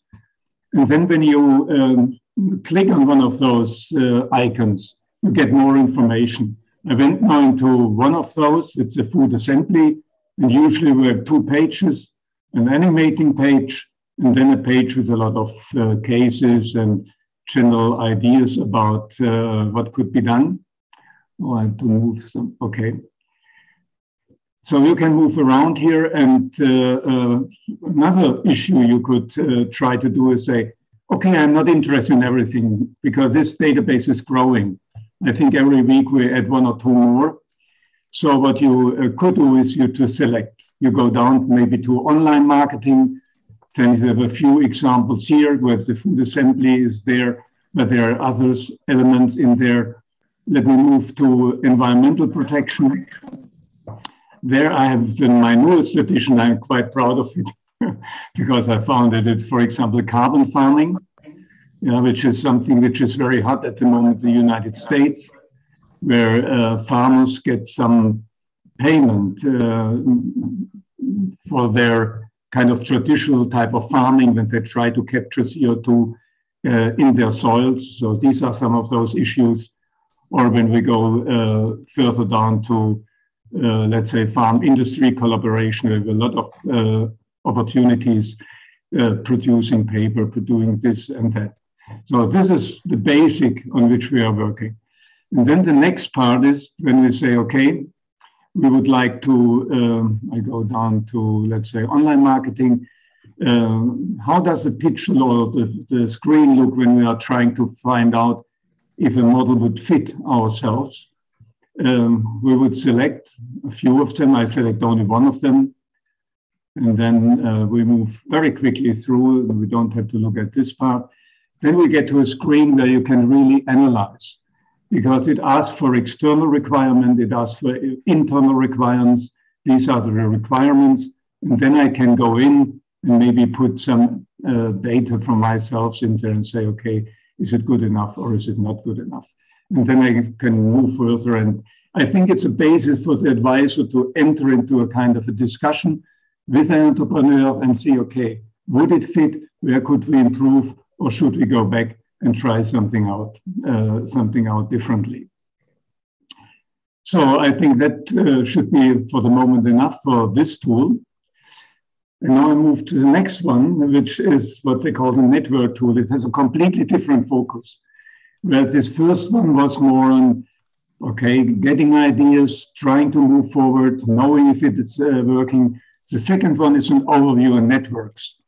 And there is a question of, about knowing what type of networks are there that fit my interests, or what type of networks that fit my interests are available in my region. So I try again to open that screen. Let me see, I think that's the right one. Yeah.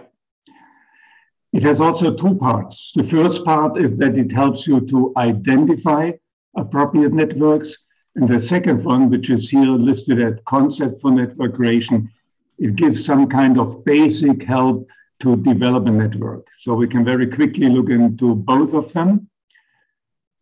The selection of networks. You see up there to the left, we have a matrix, which is covering various areas. So it looks at food, bio-based activities, ecosystem services. So this was a kind of a matrix we have been using in Rubismo, and then the columns focus on different issues like new models or new products or whatever. So we have to select something here. I select now maybe this one, which is looking for using renewable resources and waste. And you can see to the right that there are certain countries where there are certain networks. And then we have also further elements which we can use. For example, we can see who is involved in such networks. And you can see here we have different networks, some where only enterprises are working, and others where enterprise policy and research is cooperating. So we can work around, but I look now first for, let's say, a country. There were different networks that fit into that cell here. Yeah, but they only send.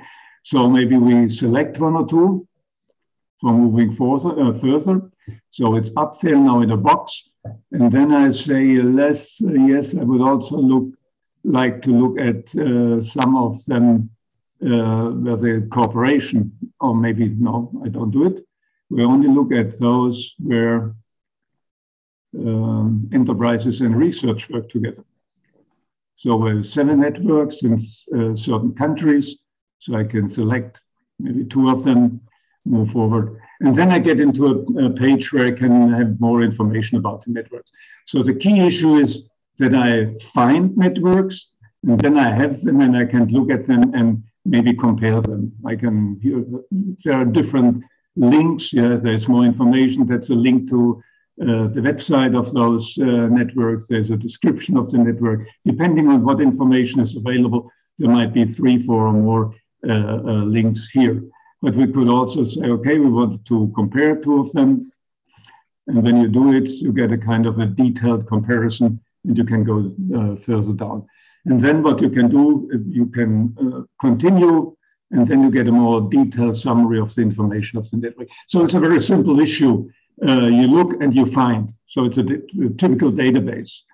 But when we go to the second part, trying to find some help on how to develop a network, where I decided to focus on 3 issues: organization, management, and services. So when you go into organization, there are different options you can look at. And you can look at in each one of them in detail. And you can see there are different links. You can go in there or not and do whatever you want. And then you select one of them. You say, okay, that's one. And then you move further to the management part. And there we have also different issues. And the same procedure, you go in there, you can look at some, you have certain links, you can find more information. And here you can select different ones. We want to do, let's say, assure member involvement. So, and then we move further, and then we select certain services. And then at the end, we can print out a kind of a development plan, and you have them all together. So I think that's from my side, very quickly, introduction into the 2 tools. Thank you. Thank you so much, and congratulations, they look fantastic. And extremely also intuitive and easy to use. I think that is something I would like to discuss with all of you after the first round, because what are your experiences also in testing those tools? What are the feedbacks from from your end users, from the stakeholders regarding this. So thank you very much for that. Philip, I would like to talk about the Rubismo business environment tool. Tell us a little bit about that. Who's it for? How's it work?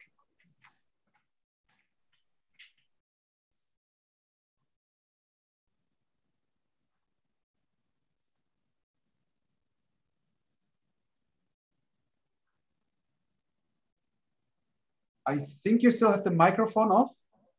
Can you check? Yeah, now. So I think that the issue of the business environment as we defined it and the importance of the context has already been addressed a few times today.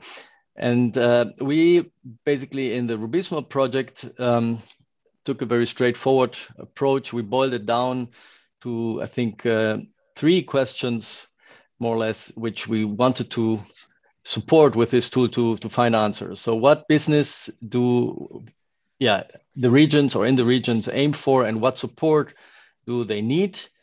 We wanted to find out how supportive the business environment is actually and compare that with what is actually needed. So to come up with solutions and guidelines, what are we going to do to make the business environment more supportive? And on the right side, you can see one result from an analysis of the business environment profiling exercise, which is part of the tool, where you see different businesses that we looked at in Rubismo. And here I just show one part of the business environment, the part on the technology and knowledge. And you can see the gaps that exist between the needs, which is the blue line, and the actual conditions in the red line. And there we move on forward to address exactly this gaps. So it's pretty hard to explain this tool in short, but I just want to mention some of the important characteristics. Besides identifying the gaps in the business environments, it helps to define measures and guidelines, come up with supportive business environments. And we do this by focusing on capacity factors. So we look exactly at what are the strategies in the different parts of the business environment.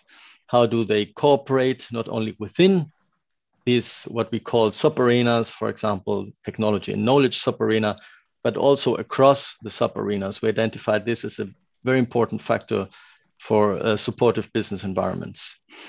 And the arenas, the sub-arenas, the tool deals with are 7.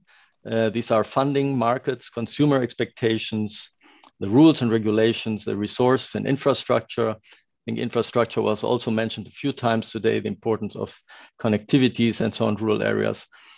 But there needs to be capacity building, obviously, and this requires training and education based on sound technology and knowledge development. So the format, another characteristic of this tool is the format, which is a workshop format, different to the other tools, I guess, that have more kind of an online tool.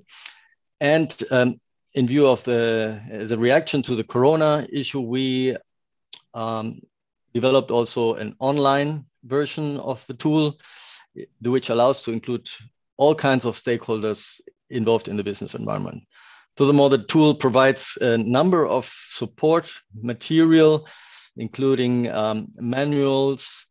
Let me just give you one example of a component here. This is a mural, which is used as one of the instruments in the tool, and it guides basically the moderators who are conducting these workshops and these tools stepwise through the whole approach, and the group works. So all of this is very nicely documented on the website as well. There are some videos that have been developed and some further material also. Well, quickly to summarize, what are the you can expect if you use this tool. You can expect to get profiles of business environments. One core picture is here on the right side. These 7 sub-arenas, the wheel of the business environment, it's a picture we use a lot. It's very similar to the tool used in the AAP by the AAP Agri. And in this wheel, you can see how critical some sub-arenas are compared to others in terms of the actions needed. Then the guidelines I mentioned before are also an important outcome, and the measures. And last but not least, also assigning responsibilities to who's going to take action in what regard. So the potential users and users here are basically, I would say, all actors who have some influence, some saying in shaping the business environments, but more specifically, you could define some more critical, important actors.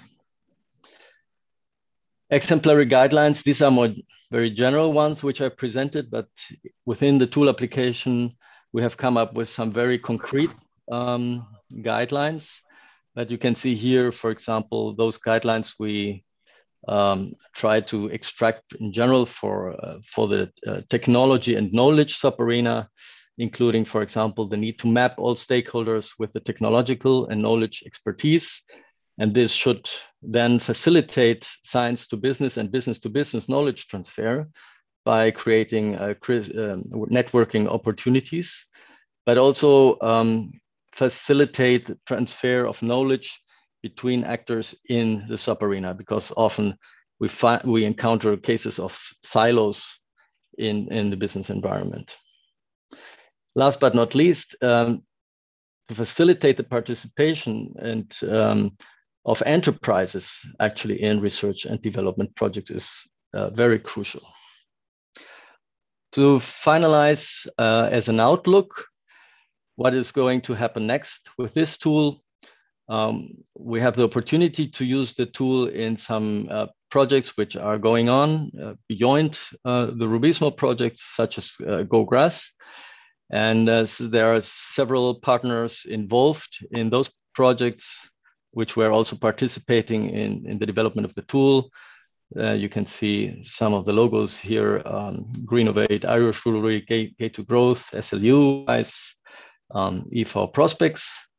But more importantly, or not more, but similarly importantly, it will be to develop a community of practice here, together with regions and the businesses who use the tool who will be using the tool in the next years, and who will enrich, I think, with their experience also the guidelines, and can contribute to sharing their lessons with other regions and other places in Europe.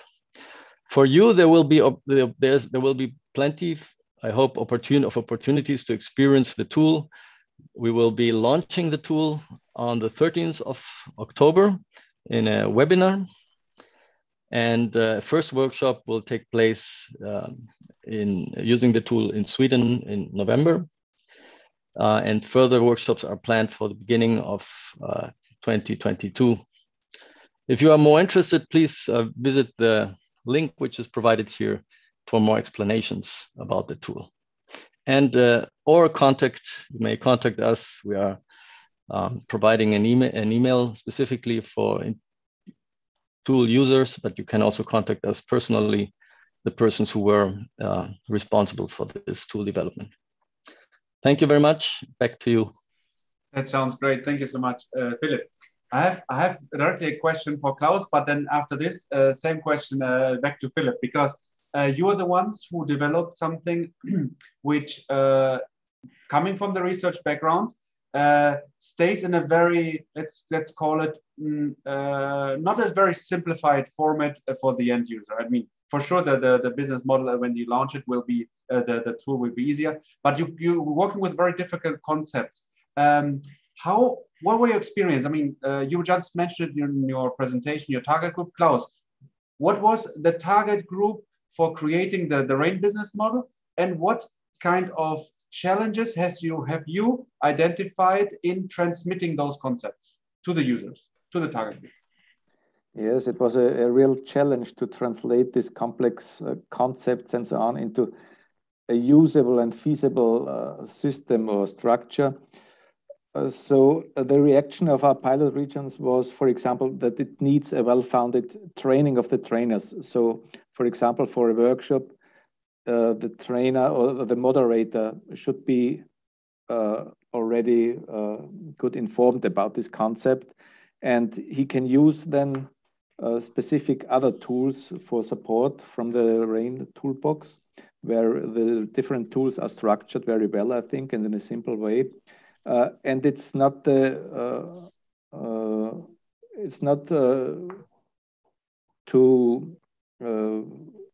it's not necessary to do the full application of this model in one workshop, for example. So you take out only one piece of these puzzles when you remember, and you work on this piece of the puzzle. And it depends then on the time you have for this workshop and which people are attending the workshop, how you proceed with this. And you can put the puzzles then in the end together, and then you have a more or less good business plan, which fills more or less all these different requirements, I think. Thank you. Philip, your experience, was it difficult to, I mean, you still have the workshops coming up, if you said, but how are you dealing with this? Your end users are, when you're presenting research concepts, when you're presenting a new concept, is it easy for you to relate to the end users and to transmit all your concepts? No, in fact, not always, but as mentioned already by Justin in the initial session, we didn't have to always reinvent the wheel. So for example, some of the tools, some of the forms, we adopted or adapted them to the AAP Agri tools, for example, for creating rural visions and so on. But I would fully agree with Klaus. There needs to be some kind of training of the moderators, and we had a work package in the project doing this. So I think we managed to provide a quite slim tool in terms of the theoretical background which is there and all the conceptual things. The whole online, let's say, digitalization zone helped us very much also to make use of videos, to understand, so that the participants already in advance before doing the workshop can get a good idea about the concepts that are behind that. Wonderful, thank you. Exactly, we're going to talk about this as well in a minute, the capacity building and the required capacities from our target groups, from our users. Before that, I have a question for Alexandra and for Gerhard. You both have developed tools which actually allow business models, business model analysis, which is something that is very, very important for us, because what we're trying to do is not to give inspiration, to give best practices, and also to give a certain amount of idea of what is possible. How did you feel? What were the user feedback from your target group using those tools? I know, for example, also that Rubismo and the business tool, they have open forums in order to receive new business models when they want to present themselves. So what was the feedback after you launched the tools for the business models analysis specifically? Alexandra, you first. In order to test all of these tools in the RAIN platform, 2 series of workshops had taken place with really big help of the pilot regions. So entrepreneurs, researchers, policymakers in the field of, in the rural field, they had the opportunity to test those tools and give us feedback. Specifically about the business model, the feedback that we got was actually quite good. It's really simple. It's done through a questionnaire. So the user has just to answer a couple of questions, and then they can have the overall analysis, a detailed analysis of their business plan based on the Living Lab approach, the economic sustainability, social sustainability, and ecological sustainability.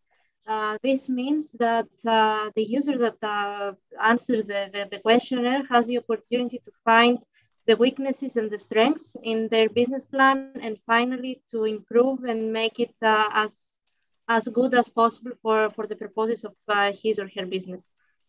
So this is mainly how we proceeded to see if this actually works, and we are very happy to see that the results were quite good. Thank you. Yeah, maybe add something to it. I had some ambitions behind the development, and we had quite some discussion inside the project. What level of abstraction should we deliver? And I was the one who was fighting for lower levels, despite the fact that I'm coming from the universities. But I think there's a huge gap between what we are doing in universities when we talk about models and whatever, and abstract formulations to what is really needed on the ground. So, okay, we develop what we develop. And there is an ambition behind it. And the ambition means that we say we have to push. I think the time is over of this old-fashioned traditional agriculture. That's still there. But when you look at the young farmers everywhere, there are new things developing. And I just tell you, read the newspapers. Yeah, things are developing everywhere. And I think one of our ideas was to capture what is coming out everywhere. United States, Netherlands, in all those different countries, new movements are developing, and put them there. And then it's easy to really distribute. For me, it was really striking when I was presenting the tool to advisors in Germany. 30% of the models or examples I had never heard about. And I think that's one of our deficiencies, because there are so many things and new things developing, and it's a question of spreading. So that was part of the discussion. And then this add-on for a quick analysis. Okay, it's a dirty analysis. So it's very quick to see, okay, does it fit, does it not fit? I think that's more kind of expert knowledge that has been built in. So it's not really proven through statistical analysis or whatever, but it gives the first quick hint. And I think that's important, to have a quick and dirty focus, and then go into deeper discussions with advisors who discuss with you what needs to be done.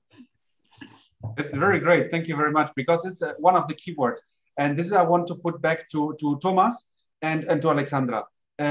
You were responsible in the projects, in both of them, for building capacity, for seeing what is necessary. So Gerd just mentioned, there's a huge gap between what we're doing and what is actually needed. And maybe we have to meet somewhere in the middle. So where do you see, for example, in your experience in the projects, where you see what are the real capacities needed to treat on, and where maybe they were short, and how did you solve this? So what exactly did you do in order to close this gap? I don't know if you want to start, Alexandra. So about the LIVERUR project and the RAIN platform more specifically,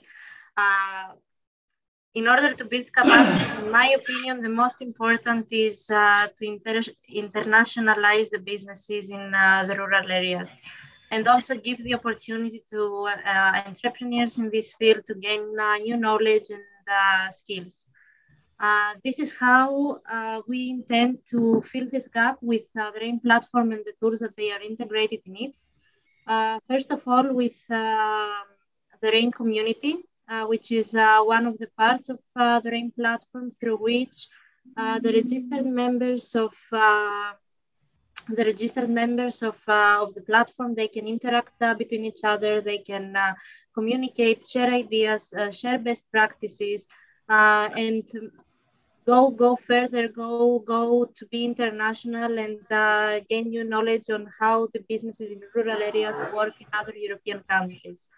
About the skills and knowledge gap that may exist, and as already was mentioned, the rural businesses have to now be developed more and more, and be more connected to innovation and technology. Here comes the knowledge sharing that we have in our platform. There are several MOOCs developed, as well as some webinars where the users can just enter, educate themselves on different topics, and also, in order to justify that all this was gained, they have the opportunity also to get a certificate on that. So this is mainly and briefly how we try to fill this gap through this RAIN platform. Couldn't agree more. What I maybe should add to that story is what I put in the chat before here, and just also comes close to what some of the previous speakers have said. We have to be very close to the businesses. We have to be there. And that's one of the reasons why we as a project decided to go for each partner to develop the instrument they needed in their context. When we have these European projects, we very often appreciate a mix of type of partners in the project. And that is fruitful in many ways. But when it comes down to a specific country in a specific context, we need to have, they have different kind of context in their own world. So we needed to be very flexible in what format we approach the different actors in our different countries. And I think that was the key. Added to that, in terms of what is needed in the geographical regional setting, I added, as I said in the chat, that we need more entrepreneurial bureaucrats. We need people in the support system, in the business environment, as you said, that are able to act as entrepreneurs from their respective position, to combine resources, to find new ways, to go an extra mile when they're supporting their entrepreneurs, or supporting their politicians in that sense also, because many of the public civil servants need to support the politicians and find new ways to sort of educate them and to get the right policies in place in the local context. Maybe that's kind of an answer. Thank you very much, Alexander and Thomas. Maybe one last question about this topic, because it was something that I think we saw. I want to know also from Rubismo how it dealt with this. Of course, we are a multi-actor project and we have a lot of network, and we created a lot of tools, and most of them are available in English, as well as the training was in English. How did you see the issue of language and approachability inside of the project? If I start there, I would say that we very early on found that we can't have teaching material in English when we meet our local entrepreneurs. Some of them, of course, I mean, some of them are very educated. The difference between regions, countries, and so on. But that's why we also, which I think is a good thing now, we on our platform, on the Rubismo website, you can find a training platform, the e-learning, where you have material in different languages, because the partners upload it in their own language. So to make it available, to make the knowledge available, you can't expect them to have knowledge in English. I think that's a key. And that goes as well for many of the civil servants. You don't train them in English. You need to understand and develop, conceptualize models locally, conceptualize what they need locally. And that includes a language, I think. Alexandra, language and LIVERUR, rural areas and piloting. How did it work out for you? You were in charge of overseeing all the workshops, the training activities. How did you feel about it? Well, the language, it was quite a big barrier, I have to admit. Well, using English during the workshops didn't work in some of the areas. And of course, this also was depending on the profile of the participants of these workshops. And well, it's since we want to also focus regionally, I think we also need to consider the language barriers that they exist, and trying to find solutions on that. We try to, let's say, translate the RAIN platform on the main aspects and features of the RAIN platform. It was quite good job. There were some weak points that they were mentioned during this workshop. So this is how we try to solve this, and spotted these points and change them so everyone can have access in their at least some of the languages that exist in Europe. So it was quite a big challenge, and it's definitely something that needs to be considered in the future. Thank you very much. Okay, I want to move on to coming back on the call topics, and this is for Klaus and Gerhard in this regard. You working with the business models analysis and everything. One of the issues was how we are dealing with rural economic diversification. How did you see the diversification achieved, and regarding specifically your analysis and your models that you created? How you see this in Europe? How you see that in rural areas that you try to research? Is it in a good way? You said that there are a lot of good initiatives. You can see movement. Is it enough? Are they already doing something and just need a little support of us, or how do you see that?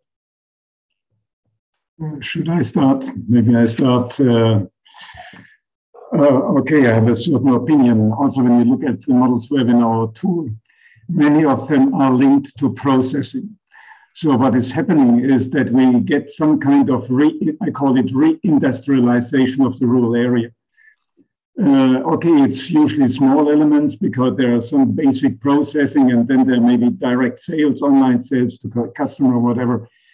But this getting industry back to the rural areas, I think, is one of those big challenges. And I've, in a different issue, I've discussed this in a little bit more detail. For example, when you produce grass and you make paper out of grass, where would you place processing? It doesn't make to put processing in a city because you have the bulk product, it's grass.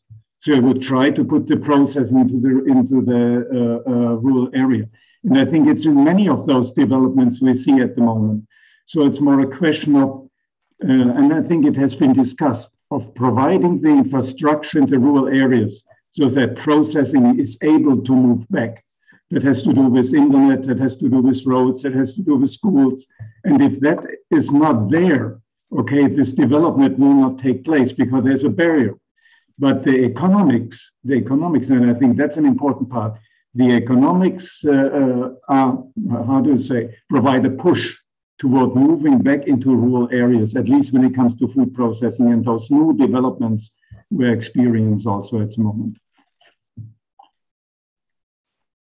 Thank you. Yes, maybe to add, what we learned in the regions is, in the rural regions, is that there are really a lot of very diverse activities, a lot of good ideas, but of course in rural regions you have a low population density, and often it depends only on one person. One person is a driver of a good activity, and if the situation of this one person changes for illness or family situation, job changes and so on, this whole activity stops and goes down.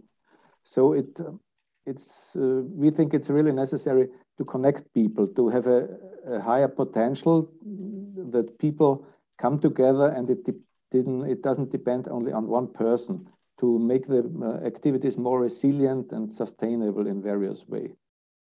This is my point. Thank you, Klaus, and thank you. Yeah, Philip.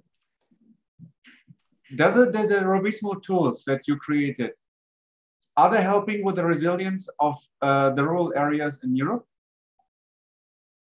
How do you face the upcoming challenges? Maybe how do you see the businesses in rural Europe after COVID?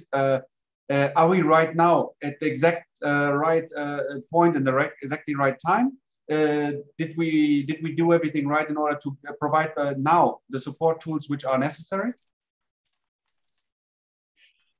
Well, I don't dare to say this for all the tools. I would just refer to the business environment support tool, which has I think a quite ex ante component. So it is looking at what do we need in the future, actually where are we standing now, what was in the past, but how do we have to shape the businesses and the business environments in the future. And I think the best way to tackle this is by having interactions between the stakeholders in such kind of workshops. And related to your previous question, I think this workshop tool really offers the possibility to bring stakeholders from different, not only businesses and sectors, but also from different regions and countries at a higher level. So we are, for example, exploring the possibility to use this tool even in Korea. So the language there isn't, and there are some other barriers, obviously, but I think we have the tools, I think, to at least support these challenges. Yeah, but maybe it would be interesting to hear others' opinion on this. Yeah? Absolutely. For the others, how do you see that? The tools that you created, are there right now the exact right ones that are needed? Do we need to adjust them after we saw what the last year and a half? How do you see them? Are they flexible enough to survive? Especially right, we see, for example, when Alexia was talking about the flagship platform, everything, do they have to change, or how do you see that? Can I start with it? I consider the combination of the tools extremely important. I was just thinking when we had this discussion, why don't we place them on a common platform? Because we can use them in a kind of a sequence. Okay, maybe I take now just my tool. Okay, you jump into something, people get ideas, then they go into the environment tool, etc., and then look what needs to be done, etc. And also with the tools we have been hearing from the other projects. I think what we needed to do is to develop a kind of a proposal how to use those tools in a certain sequence, one after the other. And then I think we get a kind of a tool landscape, which is much more than an individual tool. I completely agree with you. Maybe just one word. I think there are already so many tools everywhere to find when you look at the web. So it's difficult for people to find the right tool. So it's really good to have a good guideline, which tool for what. That's the difficulty, I think, because the people are maybe already overloaded with tools. In a way, we have a good example of what has to happen in our chat, where one of our participants says, I would like to use these tools as a change agent in a local regional setting. That's what we need. That's the energy that to be able to make sort of business of supporting businesses, because otherwise we can't always keep supporting businesses with public funds. Those are going to be extended. We need to make sure that we can make business in supporting businesses. And that's what Sibel is saying, and that's what we need to do. And that's why I think it's very important that we try to, I mean, the only way, the tools are like putting them in the library, like a book. You need to work with them, employ them, use them. That's when it happens. The tools don't make a difference. Sorry. Well said. No, it's true. We're counting really on this because we haven't talked yet about sustainability. That might be different discussion still, but what we're counting on right now is exactly that. We have a common platform in the future which helps us, and we are the ones who are supposed to provide also guidelines now to use that. And I want to use the opportunity to give everybody the opportunity to have 2 sentences maximum, a small pitch of who and why should they use your tool. We start with Klaus. Well, I think regional consultants should use our tool to submit or to make aware the complexity of the situation and to use all the regional sources and potentials. Wonderful. Thank you very much. Alexandra, pardon. So from one side, rural entrepreneurs, in order to internationalize their businesses and also help them improve and grow bigger. And also, I would say also researchers and policymakers, in order to see all this relevant information that is on the platform and make the connection with the rural business is something that is really, really important in my point of view, as rural businesses are mostly connected with being far from technology. So I think that they should be aware that such a platform exists also for them. Thank you. Wonderful. Yeah, you have actually 4 sentences since you have 2 tools. No, it's my turn. Okay, maybe I think we're still in a push situation, not so much in a pull situation. So I think we have to get things out. And I consider most of them as kind of an eye-opener to see the potential and to help people to get out of their usual ways. And I think by seeing potentials in whatever we have discussed here, the regions will develop, and we can get into completely different futures. I think it's not just small. You know, I had one discussion with advisors that yes, but when we are discussing now with our people, they want to improve a little bit here and a little bit there. But that's not what we are up to. We say, okay, open up to new developments. Thank you so much. Philip. So yeah, visit the tool, and I think you will not only find some guidance for how to develop supportive business environment, but you will also find some inspirations on how to create new approaches for your business environment. Thank you very much. And we have Thomas, last but not least. You have the, sorry, microphone. Not a father of any of the tools, but I would say, yeah, keeping that local perspective on local development and supporting that connectivity with the embeddedness, helping businesses to embed in both the local setting and the global setting. Thank you so much. Just to wrap up before Daniel cuts me off. Thank you so much. It was a great round. I think you did a wonderful job, all of you, to create something extremely useful. I think we have learned that we were not the ones who invented the wheel completely new, but we used what was available. We put it further. We created something extremely valuable, and we really, really hope this goes to Alexia and all our colleagues to make use of our tools. We will do our part for sure. We make sure that they are sustainable from our part. We make sure to push them out, but we need this kind of common platform, common way of promoting them, and then we will make sure that there will be guidelines, there will be manuals, there will be support of using those tools. For sure, we will do projects where there will be capacity building behind. So really, really, really, we hope that this will be a great start for everybody. This is there, there's everybody to use. They're not secret, they're all public. Please use the tools, put all your questions to us, and we will try to help you with what business or every need you have in your rural area. So thank you very much for the session, and well, good day.